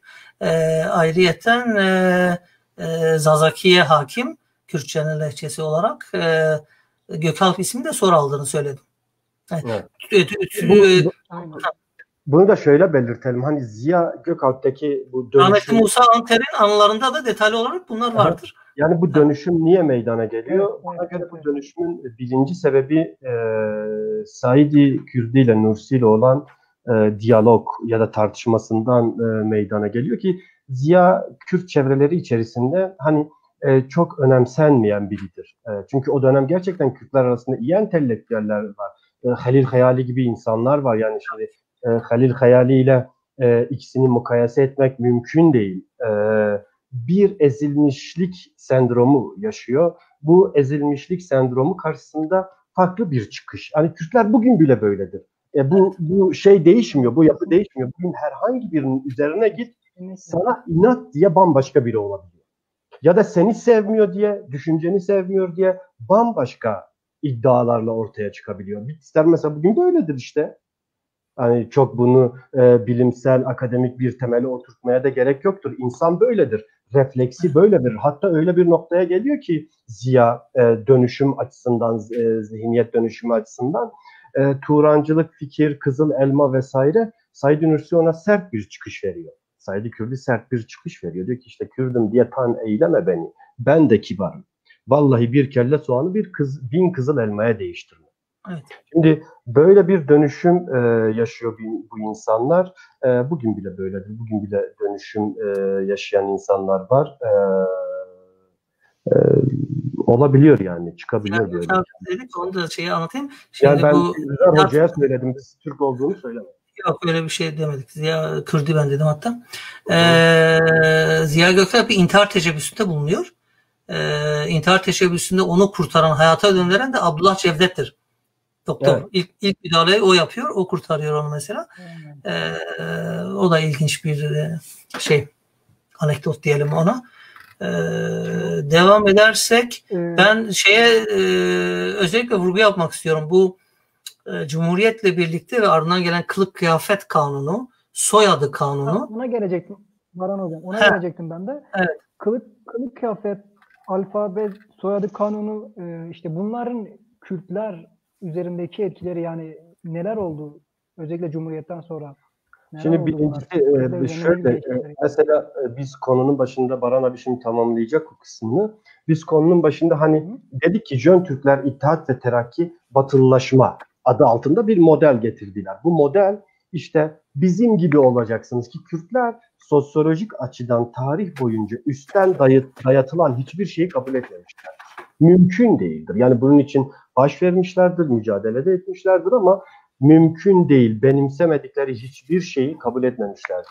Bunun mesela o kılık kıyafetin bir yansıması esasen hani Şeyh Said isyanının işte başarısız sonuçlanmasıyla birlikte bir takım memurların, devşirmelerin Kürt bölgelerinde işte milletle üstten konuşması, aşağılaması vesaire Mutki'de büyük bir yankıya, büyük bir olaya sebebiyet veriyor. Yani bir sebebi de budur. İnsanların dinine, kıyafetine, kimliğine, her şeylerine karıştılar. Hani Kürtler durduk yere, hep söylüyorum ya, Kürtler bir demokrasi vardı diye isyan etmediler. Anlatabiliyor muyum? Yani bir rahatlık vardı diye isyan etmediler. Bugün süslü püslü sözlerle işte Cumhuriyeti kutsayanlar, işte biz özgürleştik. Hayır efendim, biz özgürleşmedik. Bugün ödenen bedellerin tamamı Cumhuriyet döneminde atılan yanlış adımların, yanlış politikaların sonucu. İnkar ve asimilasyon politikası. Tabii. Tabii ki. Zaten bahsettiğiniz yani özelde Bitlis genelde diğer yerlerde de vardır da bazı insanların kabullenmek istemediği, tartışmak istemediği noktaların başında aslında Cumhuriyet dönemidir. Cumhuriyet döneminde alınan kararlardır. Bu Şark Islahat Planı kararnamelerini bilmeyen bir insan bugünü anlayamaz. Çünkü temel odur. Yani örfi idare 1925'te alınan bir karar, askeri idare, yani düşünebiliyor musunuz? 90 sene boyunca bu şekilde bir idareden bahsediyoruz biz. Bunun içeriği vardır. İçeriği nedir? Etnisite, etnik, dinsel, inançsal bir takım şeylerin tekleşmesi, inkarı, tarihin çarpıtılması. Düşünebiliyor musun? 1918'de Halil Hayali Jin dergisinde yazıyor. 20 madde boyunca yazıyor yani Bitlis'in yapısını. Onlardan bir tanesi de Bitlis'teki mimariyle ilgili ve medreselerin mimarisini yazmış orada. 1918'de yazmış ama bazı Bitlisliler bugün 2020 tarihinde 1950-60'lardaki yazılan kitapları referans alarak ve önümüze de sürerek bunları Selçuklular yapmıştır diye. 1918'de Halil Hayali adam kendi notlarında dahi diyor ki kardeşim 1597'de Şerefkhan'ın kendisi, Şerefkhan Ebedisi kendisi de anlatmış bu medreseleri, onların yaptığını, Kürt beylerinin yaptığını ve günümüzde bunu oto asimilasyon, oto inkar anlamında tarihi resmi söylem çerçevesinde kabullenmişlik ne yazık ki biraz trajikomik bir duruma yol açıyor. Çünkü ortada veriler vardır. Mesela bahsettiğim şu Bitlis yıllıklarında tarih bölümlerini okuduğunuz zaman yani ağlasam mı gülsem mi diye böyle bakıyorsunuz. Yani bunu nasıl yazmış insanlar? Ahlatı Urartu Türkleri kurdu. İsmi oradan geliyor diye ibareler var. Hiç tarihle alakası olmayan tek bir etnisliğe sürekli atıfta bulunmak. Yani bunun gibi şeyler. Nimet sen devam et. Bitlis'le ilgili bir çalışma yapmışlardı. Yanılmıyorsam Güven Aykan isimli bir çalışma mıydı? Şimdi ben hatırlamıyorum. Büyük bir bütçe ayrılmış. Sadece işte transkript yapılmış tarihin. Ama içerisinde bazı cümleler vardı. Yani yanılıyor olabilirim. Ben paylaşmıştım hatta bunu unutmuyorum. Şöyle bir ibare düşünmüş. Bitlisliler Şerefkhanlar döneminde bir buhran yaşadılar. Şerefkhanlar işte kesintileri bir tarafa bırakırsak 830 yıl civarı bir şeydir herhalde. Bitlis merkezi ve ona bağlı sancakları idare ediyorlar vesaire. Şerefkhanlar dönemi Bitlis'in altın çağ dönemidir. Medreseler, köprüler, mimari vesaire büyük gelişimler gösteriyor ki bu gelişim hatta bazen karşılığında onlara bir tehdit, bir şantaj, bir savaş durumuyla da geri dönebiliyor. Demişlerdi ki o kitapta, yani ben şimdi hatırlamıyorum, arşive girmem lazım. İşte Şerefhanlar döneminde Bitlis büyük buhranlar yaşadı. Evet. Şimdi bunu söyleyebilmek bilimle olacak bir iş değil. Yani bilime inanan, akademinin ahlakına inanmış, işte bilimin tarafsızlığına inanmış ve bu uğurda çalışma yürüten biri bu tür bir yalana imza atar mı? Ama atıyorlar işte. Evet. Ve bugün ben burada mütevazi davranmayacağım. Yani biz bir avuç insan olmasak, inanın öyle şeyler yaparlar ki biz bunun şeyini yapamayız yani. Tasavvurunu yapamayız. Düşünemeyiz yani nasıl, ne yapacaklarına dair. Muazzam şeyler yaparlar. Biz olmamıza rağmen bir avuç insan, sinek kadarız. Ben öyle tanımlıyorum kendimi. Olmamıza rağmen her gün yeni şeyler tırnak içerisinde ortaya atıp işte şehri bir mizah aracı yapmak, şehrin köklü geçmişini sadece bir dalga unsuru haline getirmek, bilhassa o damlı kahvede oturan insan kültürünü sosyal medyaya dahi yansıtmışlar. Ben her zaman diyorum ya, saf, temiz köylüyü çok severim. Sevmek de zorundayız. Tabiatını biliyor. Her şeyini biliyor. Bilinçli yaşıyor. Ama ben şehirde köylülük yapanı benimsemiyorum. Şehir başka bir şey. Kentli olmak başka bir şey. Biraz değil, çok ciddi şekilde düşünmemiz gerekiyor. Bugün niye bu haldeyiz? Neden bu hale getirildik?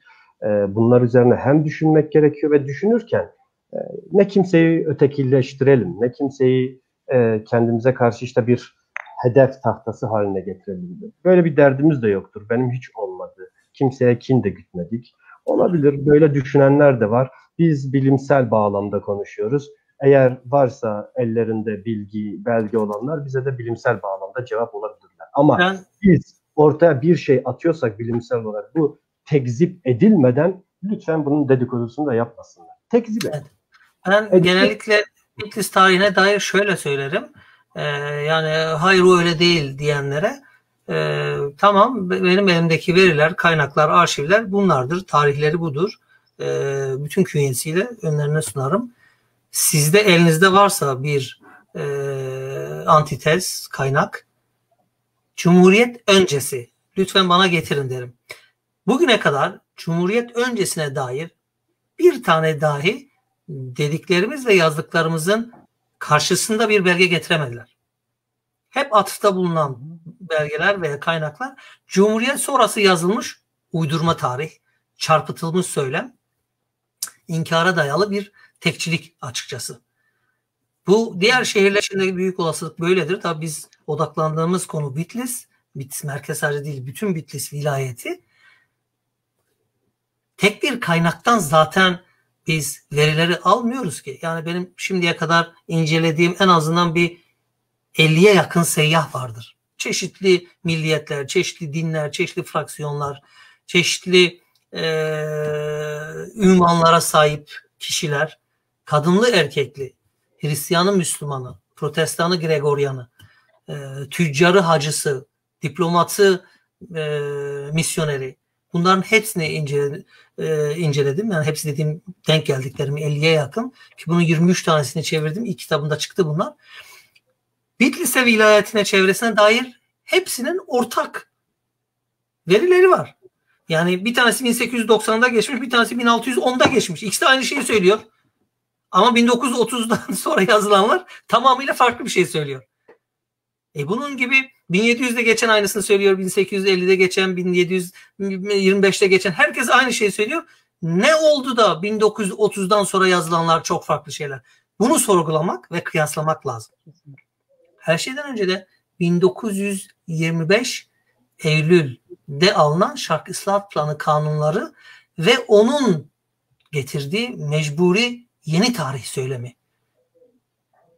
Mesela biz geçenlerde Evliya Çelebi'yi konuştuk. Evliya Çelebi seyahatnamesini konuştuk. ve seyahatnamedeki tanımlamaların nasıl tahrifata uğradığını dile getirdik. Evet. Osmanlı'nın en büyük seyyahı geliyor geçiyor. 3 hafta Bitlis'te kalıyor. Notlar alıyor ve bunu daha sonra yayınlıyorlar. Ama Türkçe'ye çevrilirse ne hikmetse orijinaline sadık kalmıyor. İşte bu belirli politikaların, belirli söylemlerin, belirli bir zihniyetin, ideolojinin pratiğe yansımasıdır. Bunları bilmeden tarihi tartışmak, sosyolojiyi tartışmak, dili tartışmak, Bitlis'te niye Azeri Türkçesi konuşuluyor? Bir kere bunun Türkçesini bilmek lazım. Bir dili konuşmak o dilin etnisitesine ait olmak anlamına gelmez. Bir insanın isminin Arapça olması o kişinin Arap olduğu anlamına gelmez. Bolivya'nın yerlisinin isminin Carlos olması, İspanyolca bir isim diyelim, onun İspanyol olduğu anlamına gelmez. Bunun bir tarihçesi vardır. Bu insanlar niye bu dine, niye bu dile bağlılar veya konuşuyorlar, aitler? Ama etnik olarak neler? Dinsel olarak nedir? Dinlerin yayılması tarihini bilmek lazım. Nedir? Bitlis'te bunlar sorgulanmadığı, tartışılmadığı, konuşulacak mecraların hiçbir zaman olmadığından dolayı tek bir telle hep çalınmış ve bazı alternatif söylem diye duydukları zaman afallıyor hemşehrilerimiz. Ama budur tarih. Yani en azından bir şerefnameyi okumuş olsalar atalarının, dedelerinin şehrini görecekler bir nebze. Raporun başında abi belirttik, yani konunun başında belirttik. Reşit Tankut'un raporlarına bakıyoruz. Evet. İşte diyor ki Kürtler artık Bitlis'te şerefname okumuyor 13-14 yıl öncesine göre. Ve bu şerefname okumamaları işte kendilerini bir 5-6 yıl sonra eğer doğru adım atarsak, Türkçülük bağlamında doğru adımlar atarsak kendilerini bir Sivas, bir Kayseri Türkü gibi görmeleri artık kaçınılmaz diye bir not düşüyor. Yani bu işte sömürge olmak, asimile edilmek vesaire. Hani bu Fransa örneğinde de çok vardır. Fas kökenli bir çocuk yanılmıyorsam. Mahmut'tur ismi. Fransa'da okula gidiyor. Hocası soruyor ya senin ismin nedir diye. Diyor ki benim ismim Mahmut'tur. Tak tak 2 tokat vuruyor. İşte kadın, karşısındaki öğretmen iyi bir Fransız milliyetçisidir. Hayır diyor. Senin ismin Mahmut değil. Sen Fransa'da yaşadığına göre artık sen Fransızsın. Sana seslendiğimde diyeceksin ki ben Fransızayım. Tamam diyor öğretmenim. Dayağı da yemiş. Yani ben işte Bitlis bacarisini böyle görüyorum. Dayak yemişler bunlar. Sürekli tokatlanmışlar. Eve gidiyor. Annesi diyor Mahmut hoş geldin oğlum. Diyor ben Mahmut değilim. Bana Mahmut demeyin. Ben Fransızayım. Benim adım Fransız'dır bundan sonra. Babası akşam eve geliyor. Kadın diyor ki vallahi çocuk kendine artık Mahmut demiyor. Fransız diyor. Babası da demiyor. Yani çocuk üstüne babasından da dayak yiyor. Bu sefer sen nasıl Mahmut'u inkar edersin? Yani bahsettiğin şeyler hani Nimet abi sen şeyden bahsettin ya damlı kahve sohbetlerinden. Evet. Yani Bitlis merkezdeyiz. Yani çok karşılaşıyoruz. Hani bir avuç insanız. Hakikaten öyle. Ya araştırmayı bir yana araştırmada sen araştırmıyorlar. Okumuyorlar zaten. Sorsan elhamdülillah derler ama okumuyorlar, araştırmıyorlar. Bir de araştırma saygı da yok. Şey de yok. Hani mesela bazen böyle kahvede oturup konuştuğumuz zaman işte Bitlis Milliği'nden bahsediyoruz işte böyle. Ya de abartmayın lo. Aynı böyle. Hani söylem bu. Ya de abartmayın. Ya abartmıyoruz. Gerçek tarih ortada. Nazımcığım sana bir gerçek bir şey anlatayım. Babam anlatmıştı bunu. 77'de babam avukatken Tatvan'da 2 tane köylü Bitlis'i geliyorlar. Bizim Kürtlerden bir davaları var. İçeri giriyorlar. Babam da diyor hoş geldiniz buyurun. İşte çatpat Türkçe ile anlatmaya çalışıyorlar işte bir sorunumuz var falan diye. Babam da Kürtçe onlara söylüyor ki diyor Kürtçe konuşabilirsiniz. Ben sıkıntı değil de Kürtçe konuşurum size. Diyorlar nasıl sen avukat değil misin? Babam diyor anlamadım. Evet diyor avukatım. Diyor vah.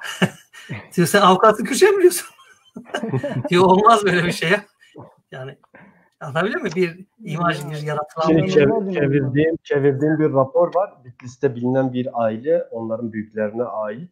Onun işte Bitlis hatıraları diye katıldığı bir şey var, yarışma var vesaire. Mesela yine aynen Bitlisli ailelerden bir tanesidir. O zaman genç tabii, ilkokul öğrencisidir bunlar. Başkana gidiyor. Başkan Bitlis'in hemen çıkışında olan bir köydür. 1915 öncesi nüfusu Ermeniler, büyük çoğunluğu Ermenilerden oluşuyordu. İşte 1940'larda o köyün köy üzerine bir kompozisyon ele aldı işte. Türkiye genelinde şiir yarışması vesaire. Diyor işte Başhan köyüne vardı. Türk köylüsü ne kadar çalışkan vesaire. Başhan. Başhan'dan söz ediyoruz, evet. Şimdi hep diyoruz ya, silindir gibi geçmişler. Silindir gibi geçmişler. Çünkü Kürtler hakim değillerdi. Yani ben bazen de yadırgamıyorum.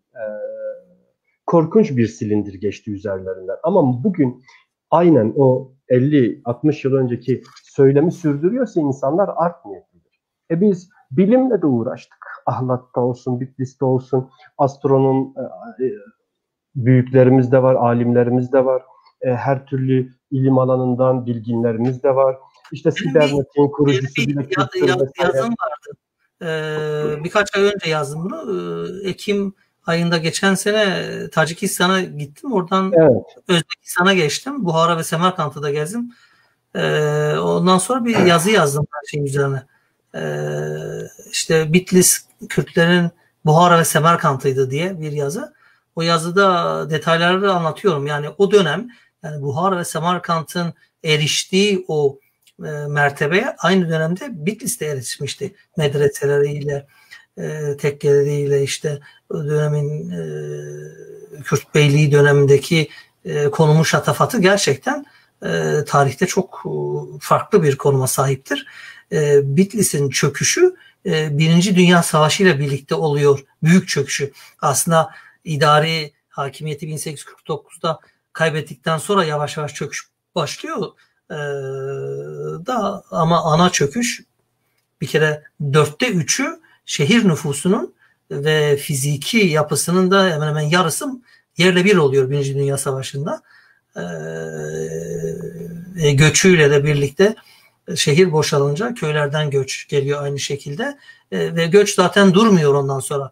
1930'lardan özellikle işte 1914 isyanından sonra, 1925'teki idamlardan sonra 30'lar, 40'lar, 50'ler özellikle büyük göçler yaşanıyor. İşte Ankara'ya, İstanbul'a, İzmir'e, Mersin'e, Antep'e, Diyarbakır'a, Elazığ'a ve giden Bitlislerin çoğu da ticaretle uğraşıyorlar. Gittikleri şehirlerde zaten hep Bitlislerin tüccarlığından bahsedilir. Özellikle Diyarbakır'da bu mesele hep bilinir.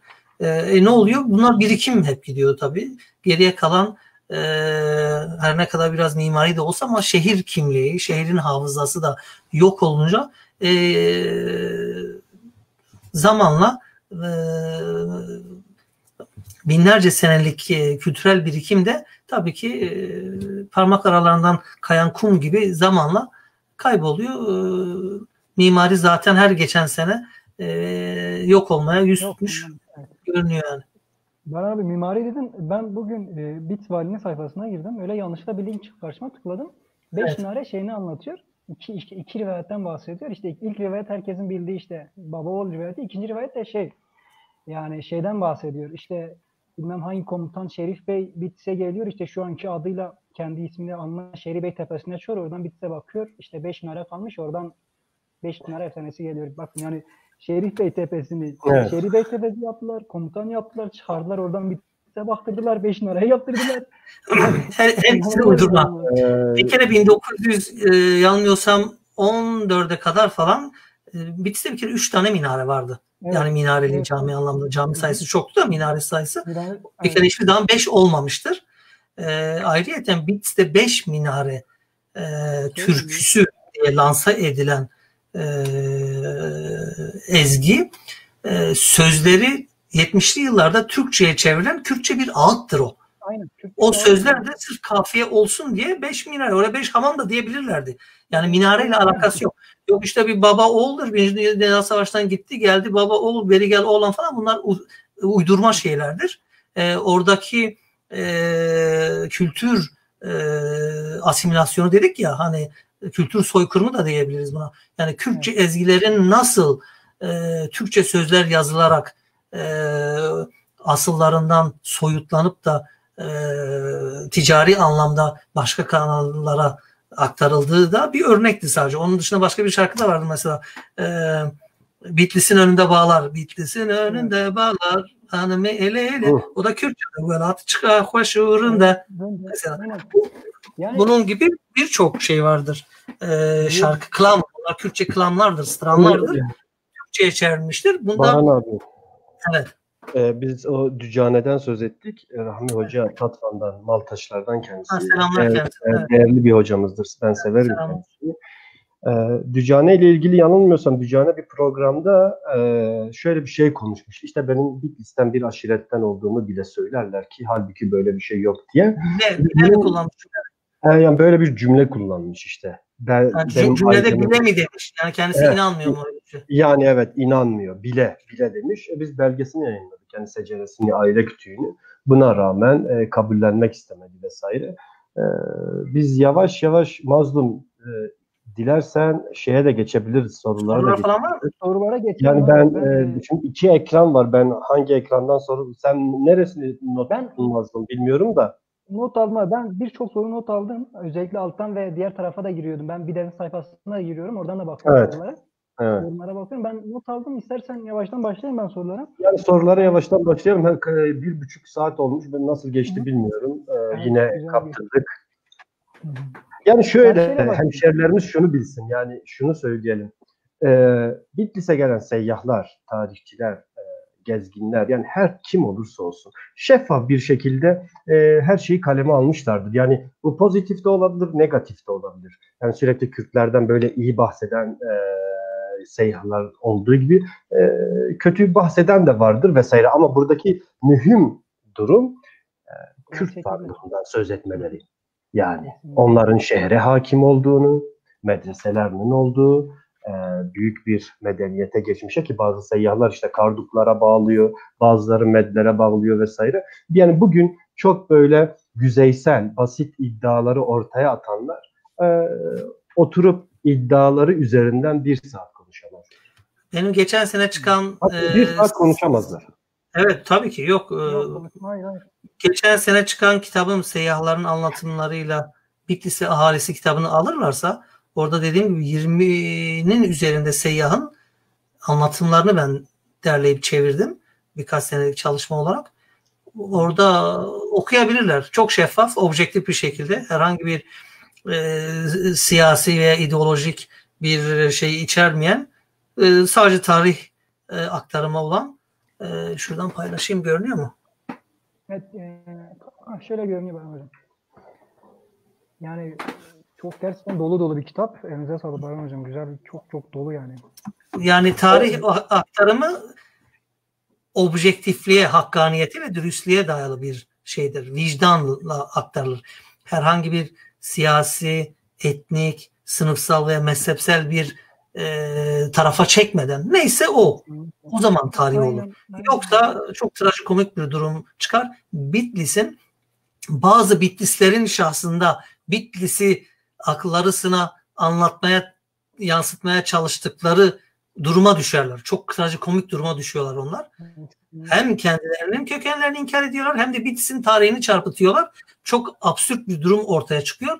Trajik duruma düşüyorlar kendileri. Ve hiçbir veriye de dayanmayan üfürmelerden ibaret bir söylemle açıkçası ortalıkta geziyorlar. İnşallah bir gün bir canlı yayın bir şey yaparlar da tartışırız da.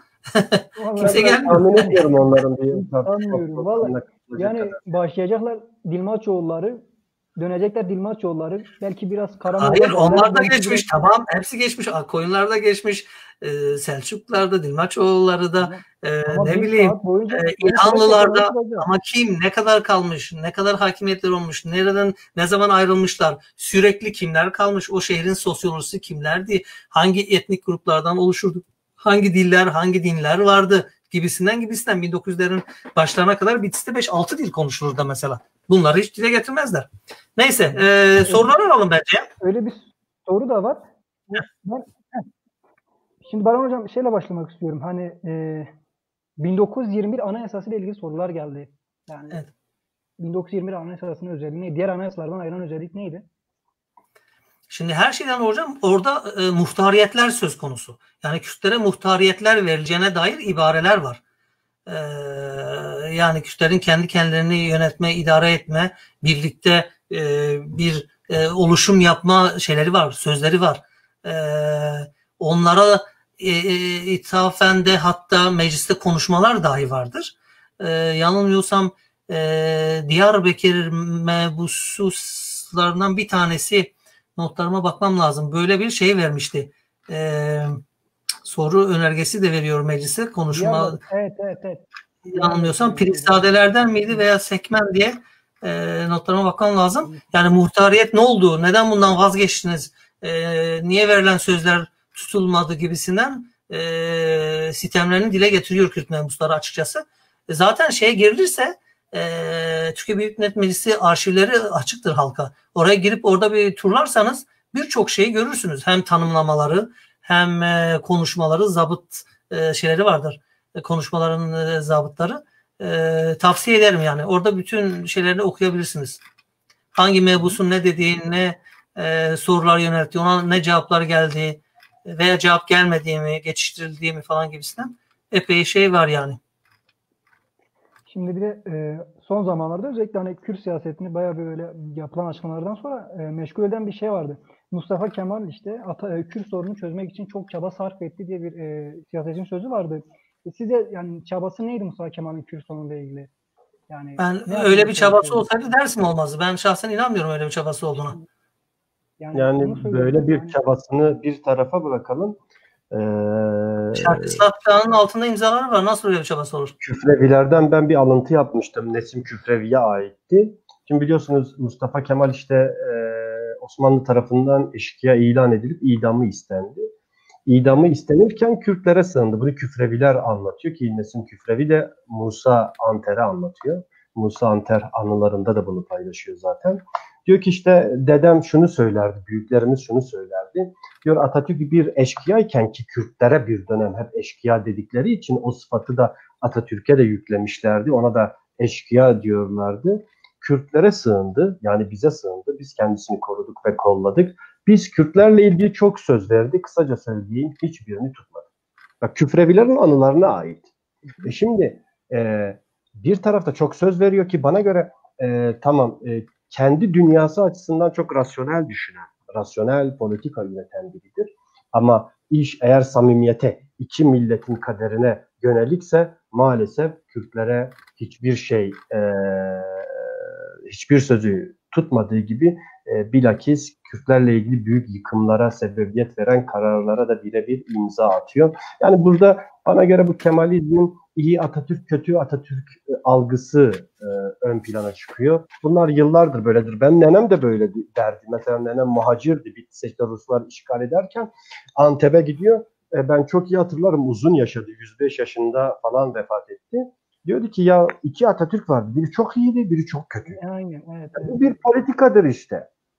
Atatürk, Kemalizm Atatürk'ün kendi kitabını dahi sansürlemiştir, Nutuk. Yani Nutuk'u bile sansürlemişlerdi işte, Kürt ve Kürdistan vesaire çıkarılmıştır o kitaptan. Yani böyle bir sistemden söz ediyoruz ve böyle bir sistemin Kürtler üzerine samimi düşündüğüne dair ortaya bilimsel olmayan, gerçekçi olmayan veriler atıyoruz. Doğru değil. Bunlar kesinlikle doğru değil. Yani çabası Dersim'dir, Zilan'dır, Bitlis'tir yani. Ben çaba onları göreyim yani, kendilerince çabaları onlar olmuş demek ki. İlginç. Ya tabii şey var Özcan Erboy bir hemşerimizdir kendisi, işte fotoğraf arşivlerine sahiptir. İyi bir arşivi var. 1924 İzmit konuşmasından söz ediyor. Evet, işte dediğim gibi yani bir yol çiziyor ve bu yolu tamamladıktan sonra, yani kaba tabiriyle köprüyü geçtikten sonra tamamen dönüyor politikalar. Kesinlikle. Çünkü mesela 30'lara doğru işte af çıkarıyor Suriye. O dönem işte Kürtlerin karşısında durup Atatürk ve yeni hükümetine yakın olan aşiret liderlerini yine sürgün ettiriyor. Af çıkarıyor. Af çıkardıktan sonra tek tek hepsini öldürüyor. Yani Atatürk böyle bir karakter. Yani ben Kürtler açısından söylüyorum. Türkler tabii ki sevebilir. Tabii ki akıllıdır. Yani, tabii ki iyi politikalar geliştirmiştir vesaire, ama biz Kürtlerin elde tutacak, yani pozitif şekilde bahsedebileceğimiz hiçbir politikası yoktur. Yani söyleyen inkar etmiş diyor. Senin soruna cevap almak isteyen arkadaşlar lütfen Şark İslahat Planı kanunları nedir? Açıp Tabii. okusunlar. Onun altında kimlerin imzası var bir de onu okusunlar. Ondan sonra o soruya kendileri cevap vereceklerdir. Ya tabii burada şöyle bir algı da yaratmışlar. İşte efendim Atatürk'ün haberi yoktu da. Şarkı 1925 yalnız. Hani hatta bir şey vardır. O ders için söyleniyor ki o zaman da onun haberi vardı. Bir söylem vardır. Yani İsmet kim ki? Yani bütün günahları İsmet'e yüklemişler. Atatürk'ün hiç haberi yokmuş gibi. Hani Dersim'de de böyleydi. İşte hareketten haberi yoktu vesaire ama biliyoruz ki Dersim tamamladıktan sonra Seyit Rıza idam edilmeden önce Atatürk trenle Elazığ'a uğruyor. Elazığ'da kendisiyle görüşüyor. Son bir defa diyor ki işte pişman olduğunu söyle. Seyit Rıza da tabii Kürtlüğün o büyük refleksinden ve terbiyesinden şey yapmış. Diyor ki ben pişman olacak ya da pişmanlık duyacak hiçbir şey yapmadım. İdam ediliyor ve o yolculuktan sonra Adana'ya geliyor ki ben Adana görüntülerini yayınlamıştım. Sapasağlam ayaktadır yani hasta değil. Evet. Tamamen uydurma şeyler. Evet. Köy enstitüleriyle ilgili soru vardı. Köy enstitülerinin yani o zamanki misyonu neydi? Özellikle Kürtler açısından. Yani Kürtler açısından bir kere hiçbir enstitünün ve kurumun herhangi bir çalışması fonksiyonu olmamış. Buna köy enstitüleri de dahildir. Köy enstitülerinin amacı Kürtlerin hiçbir şekilde yakından uzağından geçmeyen bir çalışmadır. Belki zirai anlamda, Türkçe anlamında çok güzel bir kuruluş, çok ideolojik olarak çok güzel bir yapılanma olabilir ama Kürtlerin K'sini içerisinde ihtiva etmemiş bir asimilasyon merkezleri. Orada yetişen öğrenciler, orada eğitim veren öğretmenler aynen Şarkı Saat Planı çerçevesinde olan müfredatı işleyen bir sistemdir. O yüzden yani Kürtlerin uzaktan yakından alakası yoktur köy enstitüleriyle ilgili. Dilsel ve kimliksel anlamda, tarihsel anlamda. Enstitü şunu yapmıştır. Bir zanaatkar yetiştirmiştir. O ayrı bir şey. Bambaşka ama bir zanaatkar yetiştirmek demek ya da bir meslek dalında birini yetiştirmek demek yani bu kurumun tamamen iyi olduğu anlamına gelmiyor. Çünkü dediğim ya işte ben bir rapor hazırlıyorum o döneme ait. Bitlis'in istediği yani o işte bu bahsettiğimiz evlerin istediği kitap listeleri var. Akıllara zarar yani. Evet. Öyle. Bir soru da vardı. Bitlis'te kaç farklı millet ve din ve dil yani dil olmuştur diye bir soru vardı. Onu da yönelteyim ben. Ben o zaman hemen çevirisini yaptığım şuradan söyleyeyim ben bir dakika. Kitabımda da vardı o. Güzel bir anlatım var orada. Açarsam buradan şöyle yapayım size okuyayım.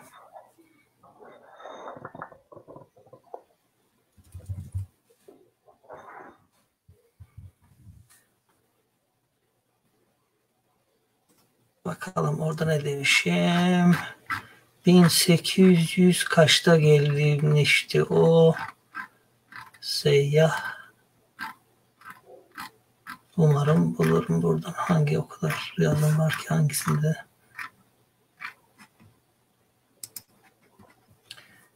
Şöyle diyeyim. Aradığımı pek bulamadım burada da. Neyse ben size görerek oradan açıklayayım. Nüfus çoğunlukla nüfusuna göre gidiyorum sıralamada. Bir kere Kürtler. Yani 1915'e kadar Bitlis'teki nüfusun %65'ini Kürtler oluşturuyor. Ondan sonra Ermeniler. Bu da %30'una tekabül ediyor. Ondan sonra Süryaniler. Tabii o Kürtlerin arasında Ezidi Kürtleri de var. Onu da söyleyeyim. Ve ondan sonra bütün seyyahların ve gezginlerin söylediği 20 tane Türk-Türkmen aile. Buna oraya atanmış şeyler de dahil. Memurlar da dahil. Konuşulan diller bunların arasında. Kürtçe ve Türkçe, buna Osmanlıca da diyebiliriz. Yalnız Bitlis merkezde konuşulan Türkçe İstanbul Türkçesi değil bir kere. Nahçıvan, Azerbaycan kökenli ki bunun tarihçesi de 1597'lerdir. Kürt beylerinin oraya sürgünü. Ondan sonra 1000 tane evlilik orada yapıp geliyorlar. O şekilde geliyor aslında Azeri şivesi Bitlis merkezi. Zaten o yüzden sadece Bitlis merkezde konuşulur.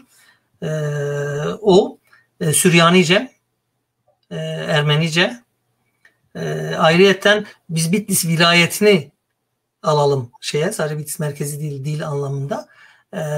Rumlar da var şeyde Ahlat tarafında. Yaklaşık bir 200 kişiden oluşmak üzere ve Rumca konuşuluyor. Ama medreselerde ayrıyetten Farsça ve Arapça eğitim de var. Yani 6-7 tane dil Bitlis vilayetinde konuşulmaktaydı. 1900'lerin başına kadar. Evet. Bundan sonra mesela şey diyor işte bir izleyicimiz sormuştu. Kürtlere Zerduş deniliyor. Yani bunun temeli nedir diye bir soru sormuştu. Ya ben o soruyu ben de gördüm. Tabii Kürtler İslamiyet öncesi Zerdüştürler. Yani Kürtlerin şu an Zerdüşt var mıdır içlerinde? Vardır yani. İran'daki Kürtler yani, arasında tek tük bazı köylerde var. Vardır ama toplumun gayri ekseriyeti Müslümandır yani. Tabii. İslamiyet'e geçmiştir. Tabii. Yani şöyle diyeyim. Şimdi herhalde bu sorudan kasıt şöyle bir şeydir. Acaba Kürtler zorla mı İslamiyet'e geçti? Yani bazen kılıçla da olmuştur. Paylaşıyoruz yani. Tarihten kaçmanın bir anlamı yoktur. Karşılıklı savaşmışlardır da. Ya da savaşmadan da sulh gereği anlaşmıştır. Tabii böyle önce şeyi bilmek lazım. Şimdi dinler tarihini bir kere okumak lazım. Bravo. Yani aynen. şimdi her bir dinin çıkış noktası vardır. Bir coğrafyası vardır. Ondan sonra yayılma süreci vardır. Kürtlere İslamiyet'in gelişi 1640'lar, 30-40'lar civarı. Bitlis'e 1641'lerde falan geliyor. Evet. Zaten Bitlis sınırda. Müslümanlıkla Hristiyanlık arasında bir sınır der Seyyahlar. Ahlat bu sınır şehri olarak geçiyor. Ondan sonrası işte Ermeniler ve tabii Ermenice dili ve hakim dini. Çünkü Ermeniler 3. yüzyılda geçiyorlar Hristiyanlığa. Kürtler ise İslamiyet'e 7. yüzyılda geçiyorlar. Yani işte 640'larda geçiyorlar. Yani aramızda bir 300 yıl var. Öyle diyor. Türkler daha sonra. Türkler yanılmıyorsam 100-150 sene sonra falan geçiyorlar. Daha fazla. Çünkü o zamanlar Türkiye boylar gelmemişler bu taraflara. Onlar da Türkistan tarafındalar. Yani Batı Çin tarafında işte. Evet. Evet. Şey vardı bir de Bitlis Tehcir Kanunu ile birlikte bir rolü var mıdır? Tecir Kanunu ile birlikte. Tecir Kanunu yani rolü neydi? Onu yani Tecir Kanunu'nun rolü sohbetin başında da söyledim. Kürtleri işte belirli bir alandan alıp parça parça bölük Anadolu'nun ya da işte Trakya'nın çeşitli yerlerine %3 o nüfusun %3'ünü geçmeyecek şekilde yerleştirip asimile etmek ki mesela Cumhuriyet döneminde buna denk geliyoruz. Demografik yapıyı değiştirmek. Mesela Cumhuriyet döneminde denk geliyoruz. Örneğin işte Eskişehir'in bir köyünde ya da Aydın'ın bir köyünde vesaire hükümetle ilgili bir şey demiştir. İşte Kürtoğlu Mehmet Türklüğe hakaret suçundan mahkemeye sevkine dair yüzlerce böyle belge var, tutanak var. Yani işte göndermek, asimile ettirmek, bu şekilde eritmek o nüfusu. Şarkı Sıhhat Plan'da geçer bu. Kürtleri serpiştirin diğer aileler arasına diye. Az önce şeyden bahsettik işte Kürtlerden 300 yıl sonra 300 yıla yakın sonra bir İslamiyet'i kabul edişleri var. O kadar değil. 50 sene yanlışım. Yani öyle bir şeydir. Neyse. Evet. Aynen 751 diyorlar kendileri Talas Savaşı işte. 658'de Kürtlerin yaklaşık 150 yıllık diyelim. Yani Talas'tan da sonradır da neyse yani evet. Öyle, evet. Şimdi şey vardı. Hazreti Peygamber'in Kürtler üzerine bir şey varmış hani. Siz gerçi Baran Hocam sen yazında belirtmiştin galiba. Duası mı ne öyle bir şey varmış. Az önce öyle bir soru geldi bana. Ya şimdi bunlar rivayet uydurma şeyler, efsane şeyler. Aynı şekilde bir de başka bir çeşme olayı var ya. Kürt'ün içtiği çeşmeden su içmeyen gibisinden bir şey var. Yavuz Sultan Süleyman yazmış falan diye. Yavuz Selim diye yalan işler bunlar. Onu başkaları için yazmıştır. Şerefkan hakkında bunu çok iyi izah ediyor. Evet, var kitapta. Diyor ki işte böyle bir rivayet var. Bu rivayeti bitirdikten sonra bir söz düşüyor. Diyor ki tabiata ve ezeli yaratılışa uygundur güzel olan, bunu hata gören hatanın ta kendisini işlemiş olur. Kesinlikle. Bu rivayetlerdir. Kürtlerle ilgili bu tür rivayetleri cinlerden yayıldığı var. Tabii Şehrazor'a gelen bir yazar var. İslami yazar var. Ben paylaştım geçtiğimiz ay. Diyor ki işte bir ayeti Kürtlere yöneltmişler. Kürtler şiddette, küfürde çok şeydirler böyle, aşırıdırlar. Halbuki böyle değil ayetin orijinali. Araplarla ilgilidir. Arapları çevirmişler. Tabii. Ben mesela Kürtlere çevirmişler vesaire. Bu bana göre biraz şeyden kaynaklanıyor. Bir kıskançlık var zaten. Çünkü Kürtler gerçekten iyi bir din alimi oldukları zaman bütün dünyaya ya da İslam topluluğuna örnek olan isimler oluyor. Ve bu örnek isimler diğer milletler tarafından nasıl diyeyim sana bir çekememezlik gözüyle, çekememezlik durumuyla hani nasıl İslamiyet'in rüştü bunlarda olur ki Selahaddin'de bu vardı mesela. Selahaddin işte İslamiyet'e, İslam tarihine altın harflerle ismini yazdırdı. Kürttü kendisi. Bunu bile kabullenmeyenler var işte. Kürt değil, Arap'tır, Türk'tür, Acem'dir, şudur budur. Evet. Birkaç soru, bir sorudan not etmiştim, ben onu da sorayım. Şey demiştik, evet, Bitlis işte bu tecrir kanunuyla birlikte hani sürülen demografi yapıyı değiştirme şeyi vardı. Yani böyle bildiğiniz, mesela ben Karabük'ten bir örnek vereyim. Karabük'ün bir mahallesi, yani Safranbolu'nun yanındasının bir mahallesi komple Bubanlardan oluşuyor. Hı hı. Bir arkadaşımın aracıyla öğrendim ben de. Ama tabii asimile olmuşlar. Kendi dillerine ait falan bir şeyler yok. Hatta, yani sizin de böyle bildiğiniz böyle hani en ilginç size gelen yer neresi var mesela? Yani ilginç yer demeyelim de Kürtler mesela Bitlis'ten işte Çorum'a gitmişlerdir, Sinop'a gitmişlerdir, Edirne'ye gitmişlerdir, Balıkesir'e gitmişlerdir ki bir soru vardı. Zazalar Kürt mü diyen İdis Soy isimli Gökhan Bey'e ait. Gökhan Bey'in kendisi Zazadır ve Zazalar da Kürttür, Bilbasi'dir bunlar. Bubanlar Bilbasi koluna bağlıdır ve Roşkidirler, aşirdırlar yani. Kendi dedeleri dahi ben birebir dinlemişim. Hiçbir zaman aralarında işte çocukken, gençliklerinde Zaza diye bir cümlenin olmadığı, Kirmanç ve Dümülki dediklerine dair bana birebir söylemiştir. İşte dediğim gibi bu Zaza çıkışları da bazı Kürtlerin işte biz Arabız demesini, ya bu bir şeydir, bir karşılık bulmadır karşı tarafta, biliyor musunuz? Böyledir yani. Yani şimdi Seyyid Sıbgetullah Arvasi kendisine tek kelime ben Arabım demiş mi? Hadi geçtim o kadar uzağa. Şeyh Muhammed Erol vardı menzilde, hayatını kaybetti. Kendisine bir gün olsun ben Arap'ım dedi mi? Hayır. Çok güzel Kürtçe kasideleri var, canlı canlı söyler. Yani bugün bu tür söylemleri ortaya çıkaranlar bir defa bir menfaat peşindedirler. Bir karşılık bulma derdindedirler. Ya bu bazen bir ihale olur, bazen bir kalem, fark etmiyor. Menfaatin küçüğü büyüğü fark etmiyor. Yani Evet. az önce sen de Şey dedik de Hazımcığım sen şey söyledin. Yerler, mıntıkalar anlamında. Tabii sürgünlerde çok yere sevk edildiler. Bunlar arasında Trakya'da var, Tekirdağ'da var mesela. Ayrıyeten Bitlisli Ezidi Kürtlerinin 1800'lerin başında Gürcistan, Azerbaycan ve Ermenistan taraflarına göçleri vardır. Ki 100-200 bin civarındadılar oradan ve onlar halen kendilerine biz Roşkeli Kürtleriz derler ve açık konuşurlar. Özellikle Tiflis'te, Erivan'da, oralarda epey vardır. Ama Kürtlerin Kafkasya'daki bulunma tarihi binlerce seneliktir belki ki 800-900 yıllarda orada devlet dahi, hanedanlıklar dahi kurmuşlardır. Şeddadiler, Vadiler diye. O da ayrı. Evet. Yani oraya gidecek olsa ilginç şeyler Sudan'da dahi vardır. Serhat'ın bir zamandan kalma. Hala orada var. Sudan'ın en iyi matematikçileri, muhasebecileri Kürtlerdir mesela. Mısır aynı şekilde. Ürdün, Filistin, Suriye, Lübnan, hatta Suudi Arabistan'da dahi bazı yerlerde El Kurdi diye. Endonezya'dan ben bahsetmiştim ya size. İslamiyet'i oradaki bazı adalara. El Kurdi lakabı orada çok üst böyle bir mertebede olan bir lakaptır yani. Neyse. Yani bir şey vardı işte, bir Mutkili bir Kırmanç vardı Zaza. Şey diyordu işte bizimkiler, bizim atalarımız Antarktika'dan gelmiş Kafkasya'ya, oradan gelmiş Bitlis'e yani. Nereden pardon? Antarktika'dan abi. Antarktika. Orada ana temel soğuk, yani soğuğu seviyoruz. Biz Antarktika'dan Kafkasya'ya, oradan da Bitlis'e gelmişiz. Güzelmiş. Yani çok ilginç ya. Böyle şeyler hani geçen konuşmuşlar kıraat meselesini. İnsanların fantazisi, yaratıcılığı sonsuzdur. Dehşet. Evet. Şey konuşmuştuk. Yani insanoğlu tabii ki milyonlarca yıldır canlılar hareket halindedir. İnsanoğlu bir yerlerden Afrika'dan çıktığı söyleniyor. Kökenimiz hepimiz Afrika'dandır. belki. Yani benim not ettiğim sorular bunlardı. Sizin de son olarak eklemek istediğiniz, gerçi 2 saate de varıyoruz. Ne demek istersiniz? Yani böyle toparlama babında.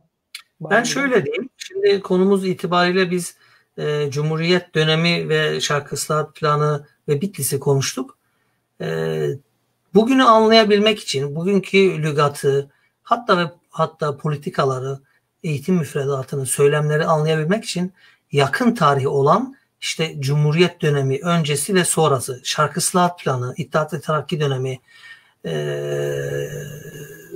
iyi okunmalı, bilinmeli. Yani birinci meclis, ikinci meclisteki konuşmalar, söylemler, ardından isyanlar, çıkış noktaları kıyaslanmalı. Kim ne diyor? Allah Allah, niye böyle diyorlar? Gerçekten burada bir isyan var, yoksa başkaldırı mı, yoksa bir direniş mi? Arada fark var. Bu insanların derdi neydi? Kimdi? Ne istiyordu? Hangi söyleme karşı geldiler bunlar? Kabullenmediler gibisinden. Yani Şark Islahat Planı okunduğu takdirde yüzlerce kapı açılacaktır otomatik ve insan anlayacaktır. Nasıl bir söylem, nasıl bir ulus anlayışı, nasıl bir temel üzerine bir takım jargonlar, lügatlar oluşturuluyor veya inkarlar veya asimilasyonlar. Neden bazı Bitlisler 50 dereden su getiriyorlar, kökenlerinin bir Kürt olmadığını söylemek için inanılmaz koyu Kemalisttirler. İşte yok Bağdat'a giderler ya Buhara, bunların temeli o zaman anlaşılır. Aha, demek ki bu bundan dolayı bunu söylüyor. Çünkü yani Şark Islahat Planı bu Şimdi, ana turnusol kağıdıdır. Herkes için okunması gereken önemli şeylerdir. Tarihi. Ben Celal Bayar'ın 1959'daki raporunu açtım ki bu ciddi şekilde okunan bir rapordur. Evet, daha sonra. Tabii daha sonra ama bir son cümlesini, yani son metnini okuyacağım. Diyor ki aşağıdaki tedbirler acilen ele alınması gereken hususlardır. Şark bölgesindeki istihbarat faaliyeti ve ajanlama işinin takviyesi ve bu bakımdan daha büyük maddi fedakarlıklara katlanılması lazımdır. İstanbul'daki gençlik esaslı bir kadro ile ve ajanlarla, hepsinden önce de bazı Türkçü liderlerle murakabe edilmeli, yani denetlenmeli ve kılavuzlanmalıdır. Türk ve Kürt kültürü arasındaki fark görünmez şekle sokulmalı ve onların tertip ettiği şark geceleri, folklor ve kültür gelenekleri maarif ve kültür sistemimize göre, yani eğitim ve kültür sistemimize göre ele alınıp Türk kültürüne temsil edilmelerine çalışılmalıdır. Yeni teknik imkanlarımızdan faydalanarak neşriyat yapan 3 dış radyonun dinlenmesine mani olunmalıdır ki bu radyolardan bir tanesi Erivan Radyosu'dur. Yani demek ki 1959'da Kürtlerin Erivan Radyosu'nun dinlenmesi dahi yasaklar kapsamına alınmıştır. İki tane şeye değineceğim. Şimdi senin okuduğun... Devam edeyim. Posta sansürü, Kürt, muharebet ve neşriyata karşı daha geniş ölçüde işletilmelidir. Bunlarla uyumlu olarak politik müdahale ve karşılaştırmalar da tertip olunabilir. İran'la bu konudaki işbirliğinin güçlendirilmesi lazımdır. Irak devleti Kürtçülükle mücadeleye ikna olunmalıdır. Evet, feci şeyler. 60'lı yılların başında yazılmış bir şey. Ama bunun temelinde de aynı şekilde Şark Islahat Planı kanunları vardır. Çünkü oradaki maddelerden bir tanesi açık şekilde şunu söyler, bakın. Bu 1925'te yazılmış bir 28 maddeden bir tanesi. Şark Islahat. Şarkı ıslahat demek zaten bu. Islahat, evet, eğitmek, işte adam etmek, istediği forma sokmak. Şark tarihteki Kürdistan coğrafyasıdır. Zaten Doğu Anadolu, Güneydoğu Anadolu terimleri 1930'ların sonunda türetilmiştir. Ondan öncesini Şark vilayetleri denmiştir. Kısa bir zaman öncesi Cumhuriyet 2. Meclis'e kadar, 1923'e kadar da o bölgeler Kürdistan bölgesi olarak geçer ki mebusları vardır. Atatürk'ün konuşmalarında dahi vardır. O da ayrı. Şimdi 1925'teki Şark Islahat Planı'nın maddelerinden bir tanesi de şudur. Şark vilayetlerine kesinlikle ve kesinlikle sadece ve sadece Türkçü fikirlere sahip kendi adamlarımızın ve memurlarımızın ve idarecilerimizin atanmasına itina gösterilmelidir. İkinci dereceden de dahi yerel halktan kimse idareci ve memur olmamalıdır diyerek atamalar yapılıyor. Bitlis'e gelen mesela, Bitlis'in ilk valilerinden bir tanesi Cumhuriyet döneminde yani Kazım Dirik'tir. Daha bundan 5-10 sene öncesine kadar da Bitlis'te Kazım Dirik Caddesi vardı. Türklerin celladı. Belki bugün de vardır, ben dikkat etmedim. Kaldırdılar. Yani Kazım Dirik'le Cibranlı Halid'in muazzam bir olayı var. Kazım Dirik bir hırsızdır. Devletin kasasını soyan bir hırsızdır. Cibranlı Halid Allah mekanını cennet eylesin. Bunun hırsızlığını subayken ortaya çıkarıyor. Bakın bu çok önemlidir. Ve büyük bir ayıplanmaya tabi tutuluyor Kazım Dirik. Ve Kazım Dirik öcünü Bitlis'e gelerek Atatürk'ü ikna ederek ve Cibranlı Halid'i kurşuna dizerek almıştır. Çok trajiktir. Bir hırsızdır. Bir hırsızdan söz ediyoruz. Diyeceğim Kazım Dirik'in şeyine önce bir kere zaten kendisi askerdir. General. Önce Siirt'e şey olarak atanıyor. Komutan olarak 1922 yanılmıyorsam, daha sonra 1923'te falan Bitlis'e geçici vali olarak geliyor ki oradaki şu anda Kazım Paşa İlkokulu vardır Bitlis'te. O okula ismini de ondan dolayı veriyorlar. Millet sanıyor ki o okul Kazım Dirik yaptırmıştır. Aslında o bina ondan önce de vardı orada. İsim ona verilmiş. Bir takım kişiler diyor hayır kesinlikle o yaptırmış da orası tartışılır. Daha sonra ileride onu inşallah belgelerle gösteririz de. Ama Kazım Dirik'in ismi o okula veriliyor. Daha sonra bir cami yapılıyor. Minaresine de onun ismi veriliyor. Sokağa ismi veriliyor. Ama o Kazım Dirik bir kere bunların hepsinin idam şeyi dahi vardır. İdamlara imza atma yetkisi dahi vardır bu insanların. Öyle atanan kişiler bunlar. Tabii bunlar istiklal mahkemelerinde herkesi idam ağaçlarından geçiriyorlar. Herkesi idam ediyorlar. Karşılarına. Öylesi var. Çok ünlüdür. Şeylerde geçer. Bir tanesini getiriyorlar. Diyorlar bunun suçu ne? Diyorlar suçunu ispat edemedik. Anlatsın nedir diyor, konuşuyor. Ne konuşabilir? Lal mıdır diyorlar. Hayır diyor bu genç Türkçe bilmiyor. Hemen diyorlar bunun idamına onay veriyorlar. Diyor Türkçe bilmeyenden sadece Kürtçe konuşandan bu memlekete hayır gelmez diye. Onun da idamına.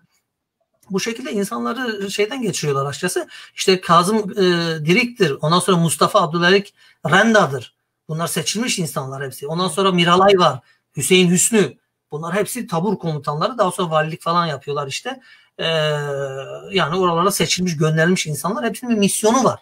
Hani bazı bizim kendilerine vatansever diyen bizim Bitlisler var ya, misyoner kelimesini duyunca ama böyle tüyleri diken, ama misyonerler Hristiyanlığı yaymaya geldiler, bizi dinden çıkartacak falan. Bu insanlardır gerçek misyonerler işte. Kesinlikle. Bu insanlar misyoner, kendisine bazı görevi şiar edilmiş insanlar. Bunlar asimilasyonu kemiklerine kadar uygulamak isteyen zihniyetiyle tekçi, inkarcı insanlar ve işte orada kaldıkları sürece de o politikaları uygulamışlar. Kendilerine yakın aileleri de beslemişler. Onlara karşı imtiyazlar da sağlamışlar. O şekilde palazlananlar da var tabii ki.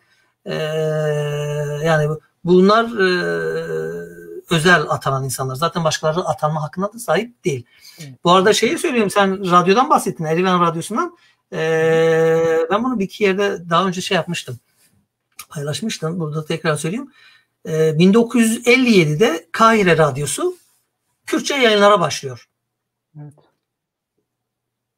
Her dilde yayın yapıyorlar. Belirli saatlerde de Kürtçe yayın yapıyorlar.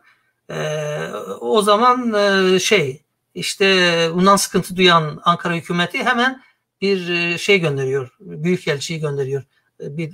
Kahire'deki büyükelçiyi işte oradaki İçişleri Bakanlığı'na ve İletişim Bakanlığı artık neyse. Onlar da konuyu o zamanki Cumhurbaşkanı olsa gerek Sedat'a bildiriyorlar. O da kabul ediyor büyükelçiyi. Sıkıntı nedir diyor. Biz bir duyum aldık. Siz Kürtçe radyo yayını yapıyorsunuz diye. Evet diyor, yapıyoruz. Diyor yalnız biz bundan çok sıkıntılıyız. Kürtçe radyo yayın yapamazsınız diye. Niye diyor yapamazsınız? Diyor biz rahatsız bu konuda. Tamam diyor. Sıkıntı nedir? Size göre Kürtler yoktur değil mi diyor. Evet diyor Kürtler yoktur. O zaman Kürtçe diye bir dil de yoktur diyor değil mi? O diyor evet Kürtçe diye bir dil de yoktur. Diyor, o zaman hem o millet yok hem de dilleri yok. O zaman bizde demek ki boşuna yani olmayan bir dilde yayın yapıyoruz. O zaman bir sıkıntı da yok. Lütfen bizim şeyimize karışmayın diye. Bu gerçekte olmuş. 1957'de Kürtçe radyonun yayın yapmasına tepki gösterilmiş ama çok trajikomik bir şey. Yani bunun gibi tarihte çok şeyler var. Değişmiyor Baran abi, değişmiyor. Şimdi 1950'den bahsettin. Çok değil 2 yıl önce Japonya'da Kürtçe dil kursu vardı. Ya şimdiki zihniyetle 1950'deki zihniyet demek ki aynı. Japonya'daki dil kursunu kapattırdılar mesela. Kürtçe dil kursunu kapattırdılar. Ya her dilin, hatta lehçelerin dahi eğitiminin olması lazım. İnsanların o konuda rahat kendisini ifade etmez. Nasıl ki bugün Türkistan'daki Uygurlar için o hak isteniyorsa veya Almanya'daki göçmen Türkiye vatandaşlarının kendi dillerinde hangi dilde onun eğitim hakkı isteniyorsa veya Kıbrıs'taki veya Filistin'deki aynı şey Kürtlerin de hakkıdır, herkesin. Yani bunlar tartışılmaması lazım. 2020 yılındayız. Ama biz tarihi şu anda konuşuyoruz. Tarihte bunun birçok trajik örneği vardır. Hatta yanılmıyorsam Liceli bir tane bizim köylülerden bir halo gidiyor şehir merkezine. O zaman 1930'ların başı Şarkısal Planı kanunları var. Kürtçe konuşmak yasak. Halo bilmiyor tabii. Köyden gelmiş. Alışverişini yapıp dönecek. Bunun işte alışverişi yapınca da Kürtçe pazarda konuşuyor. Bunu duyuyorlar, jandarma veya zabıtalar neyse, belediyeye götürüyorlar veya işte kime ise nedir bunun sıkıntısı diyor, niye getirdiniz? Kürtçe konuşu diye.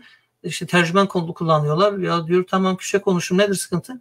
Hayır konuşamazsın, yasak ya, Allah'ın verdiği dil, niye? Ben başka dil bilmiyorum, niye?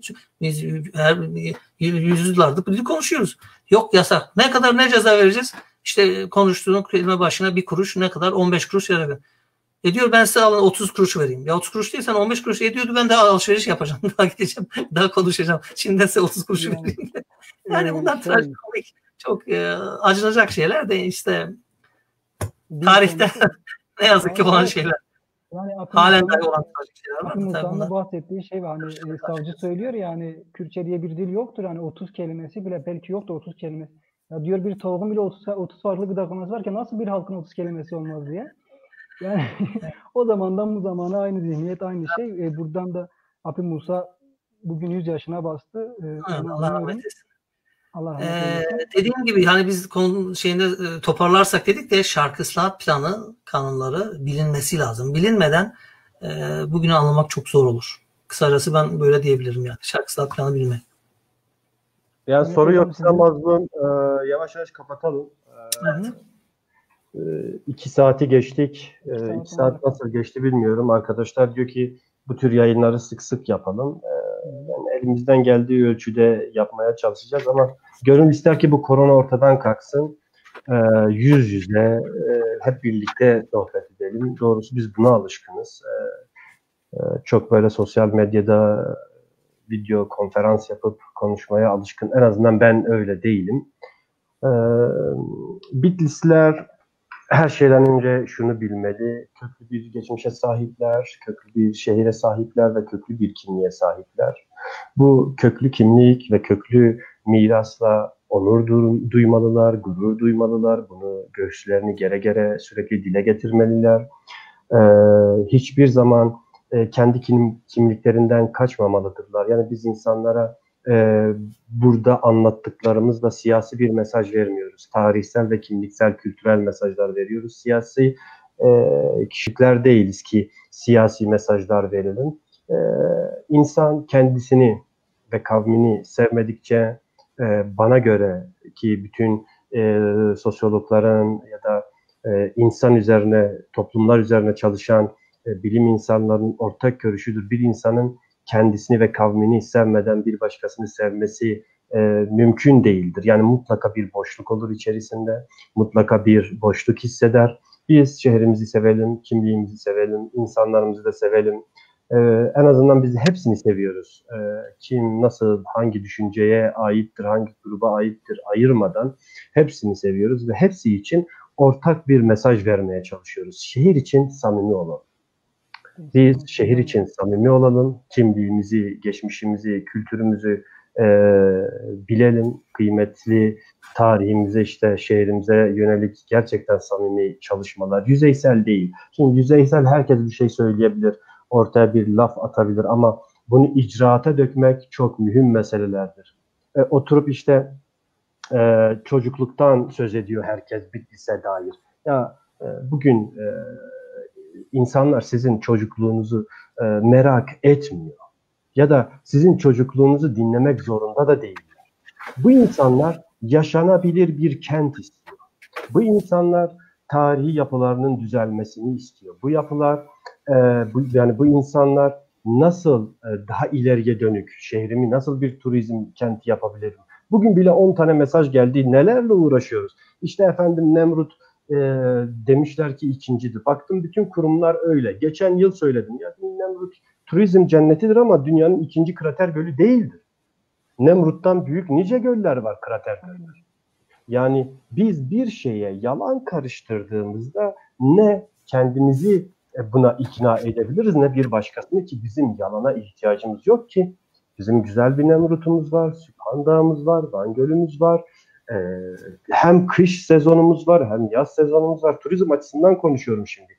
Değerlendirebileceğimiz 50 şey var. Yani sen Tatvan'ı güzel turistik bir yer yapabilirsin eğlence bağlamında. Bitlis'i ise kültürel bir merkez yaparsın. İnsanlar gelir gündüz Bitlis'i gezerler, tarihi yerlerini görürler. Akşam da gelir Tatvan'da eğlenir. Yani senin elinde birden fazla imkan var.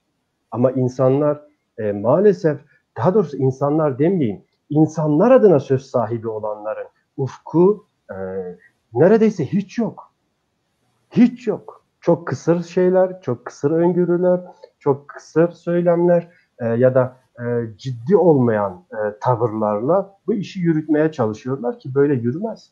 Bu toplumun, bu şehrin bir defa ciddi şekilde işin ehlinden oluşan bir turizm kent konseyinin olması lazım. Yani ben geçen gün kent konseyine baktım. Gerçekten tartışmak istemiyorum bu tür şeyleri. Hiçbiri şehirle ilgili değil. Hiçbiri vakıf değil şehre. Hiçbiri liyakat sahibi değil. Yani şimdi her yerde mikrofonu eline alıp konuşmak, her şeye hakim olmak demek değildir ki. Yani siz her şeyi biliyorsanız niye bu haldeyiz? Herkes her şeyi bilmez ki.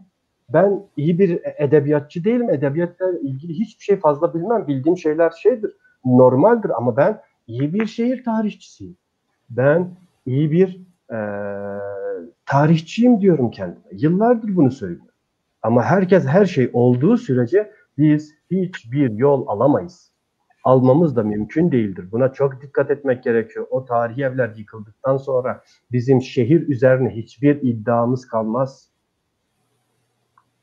Buna dikkat etmeliyiz. Hemşerilerimiz, bilhassa dışarıda yaşayan hemşerilerimiz şehirle ilgili düşüncelerini hep söylemelidir. BİDEF gibi kurumlar daha gelişmeli, daha büyük yelpazelere, daha geniş kitlelere hitap ederek iyi projeler üretmeli. Sadece İstanbul merkezli bir yapı olmamalı. Bu hususta yeni başkan Veli Köse'ye büyük görevler düşüyor. Biz büyük düşünmek zorundayız çünkü büyük bir kültürün, büyük bir geçmişin temsilcileriyiz. Biz küçük değiliz ki küçük düşünelim. Kesinlikle. Yani özellikle bunu belirtmek istiyorum. Ben geçenlerdeki bir şeyde de söylemiştim böyle canlı yayınımızda. Şimdi Bitlis o kadar kadim, o kadar zengin, o kadar renkli bir geçmişe, duruşa sahip ki tarihte. Ama öyle bir budamışlar ve buduyorlar ki Bitlis'i getiriyorlar. Cumhuriyet sonrası bir şehir olarak lanse etmeye çalışıyorlar. Bu hem Bitlis'e hem Bitlislilere karşı bir hakarettir. Yani Bitlis'i 1925'ten sonra özellikle 30 ve 40'ları 50'leri baz alarak yansıtmak, lanse etmek Bitlis'e hakarettir. Çünkü Bitlis o değil. Sünni, yapay, devşirilmiş bir Bitlis'tir o dönem. Yani bunu lanse etmeye çalışan insanlar da ne yazık ki devşirilmiş bir zihniyetle bunun propagandasını yapmaktadırlar. Bitlis kadim bir şehirdir ve başkentlik yapmıştır Kürt mirliklerine, beyliklerine. Bitlis ayrıca büryanıyla, balıyla veya olmayan minareleriyle, tütünüyle lanse edilemez, tanıtılamaz. Yani o kadar Baran abi büryandan söz etmişler. Vallahi ben büryan yemek istemiyorum 2 yıldır. Vallahi gözümde kararmış. Nasıl ki İstanbul'u siz bir levreğiyle veya Çengelköy hıyarıyla veya nargilesiyle tanıtamazsanız böyle bir şey olmaz. Absürt bir şeydir. Bitlis'i de dediğim gibi olmayan 5 minareleriyle veya işte yok balıyla, yok tütünüyle, yok ne bileyim büryanıyla. Yani bunlar gastronomik kültür olarak bir desen olabilir ancak halıda. Ama siz halının kendisini tanıtmayı bırakıp püskülleriyle yani şey yapmaya çalışıyorsanız bu çok absürt bir hakaret olur Bitlis'e. Bir kere Bitlis'in kalesini bilmek lazım. Bitlis'in tarihini, Bitlis'in yapısını, sosyolojisini, Bitlis'in Kürdüyle, Bitlis'in Ermenisiyle, Süryanisiyle, medreseleriyle, manastırlarıyla, kiliseleriyle, camileriyle, süslemeleriyle, hanlarıyla, hamamlarıyla, beyleriyle, mirleriyle tanıtmak lazım. Biz bir Bitlis tarihinin bir açın bakın kurumların veya vakıfların veya kendilerini Bitlisli tanıtıcılar olarak tanıtanların Bitlis tarihiyle ilgili sayfalarına. Kürtlerin kesi geçmiyor be. 1000 sene Kürt beylikleri Bitlis'te başkentlik yapmışlar. O kalede oturmuşlar hanlarla, zenginliklerle. Bir Abdalhan gibi bir insan oradan çıkmış. Bir William Saroyan'ın sorun. Bitlislerin kaçı biliyor William Saroyan'ı? Dünyanın tanıdığı en büyük adam Bitlis'te. Baran abi hep şunu söylemiyor muyuz? Biz kimseyle kavga halinde değiliz. Yani Dilmaçoğullarından bahseden, Akkoyunlardan bahseden buyursun gelsin birlikte bahsedelim. Hayır, neden bahsedecekler? Bahsedecekleri en fazla 10 dakika. Ötesi ama yok. Onu diyorum. Yani bahsetsinler. Hangi dönemde ne yapmışlar diye bahsetsinler. Ne yapmışlar? Bravo. Ama şimdi Akkoyunlardan Bitlis'te bir medeniyet diye söz etmek yanlıştır. Çünkü medeni olmanın karşılığında hiçbir şeyleri yok. Bitlis'i yüzlerce medeniyet yönettin. Hani nerede bu medeniyetler? Ne yaptılar? Medeni olarak ne inşa ettiler? İşte yani o yüzden hakkaniyet ve dürüstlük çevresinde yeni bir tarih yazılımı yapılması lazım. Bitlis'in tarihi nedir bir kere? Bunu başta Bitlislere anlatmak lazım ki Bitlisler de kendi şehirlerini tanıtırken başlarını anlasınlar. Bitlis'i tanımıyor ki. Bitlis'i bilmiyor. Bitlis'i sadece bir yanıyla diyebiliyor. Bitlis'i neyle biliyor? Bal. Tütün. Yani, bir kere tütünün Bitlis'e geliş tarihini ben yazdım geçenlerde. Tarihçesi 300 sene değil ya. Amerika'nın keşfinden sonra gelmiştir. Kesinlikle. Yani Bitlis'e patatesi misyonerler, Amerikalı misyonerler getiriyorlar. Bunlar benim çevremde kitaplarda var. Bütün seyyahlar bunu anlatıyorlar. Evliyalar şehri Bitlis. Say bakayım hangi evliyalardı? Gerçekten var mı o insanlar? Evliyalar şehri diyor ama Zeydan mahallesindeki en ünlü Şeyh Tahir-i Kürdi'nin levhası değiştirmişler. Şeyh Tahir-i Gürgü yazmışlar. Altına da saçma sapan uydurma bir künye Gürcistan'dan gelmiş biridir diye Bitlis'in öz evladı demiyor. Bir dakika kardeşim ya bu neyin nesidir? Benim dedem olan Şeyh Tahir-i Kürdi'nin sen tarihçesini niye çarpıtıyorsun demiyor. Öyle bir bilinçte değil insan. Kesinlikle. Yani Bitlisler tarihlerini bilmiyorlar. Şarkısal planını bilmiyor. Kazım Diri'yi göklere çıkartıyor Bitlisli. Melek Ahmet bilmiyor. Melek Ahmet Paşa gelmiş ne yapmış?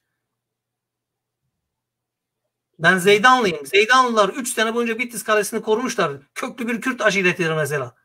Zeydan mahallesi vardır Bitlis'te. Kaşı okumuşlar. Allah Allah nedir bu nedir? Bu isim nereden geliyor? Köklü aileler vardır Bitlis'te. Kökenleri var. Sallamalarda isimleri geçiyor. Hangisi merak etti? Açma okunu. Dedesi Şerefhane Bitlis'i. Şunu merak ediyorum. Bu tür programlar yaptığımızda insan kendi dininin ilk emri olan ikra, okuyu anlamamış. Okumuyor.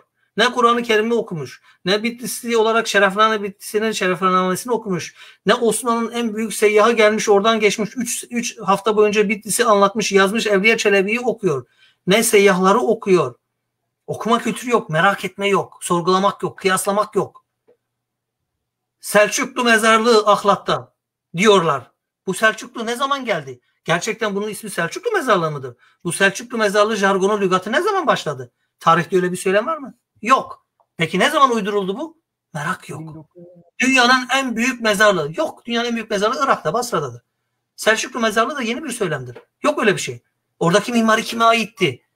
Orada niye Roşki beyleri yatıyor? Niye Ermeni haçkarları var? Bunları sorgulamıyor. Ahlat'ta Abdurrahman Gazi türbesi var. Aynı hikaye, aynı türbe Erzurum'da var. Niye sorgulamıyorsun? Niye iki yerde de aynı şey var?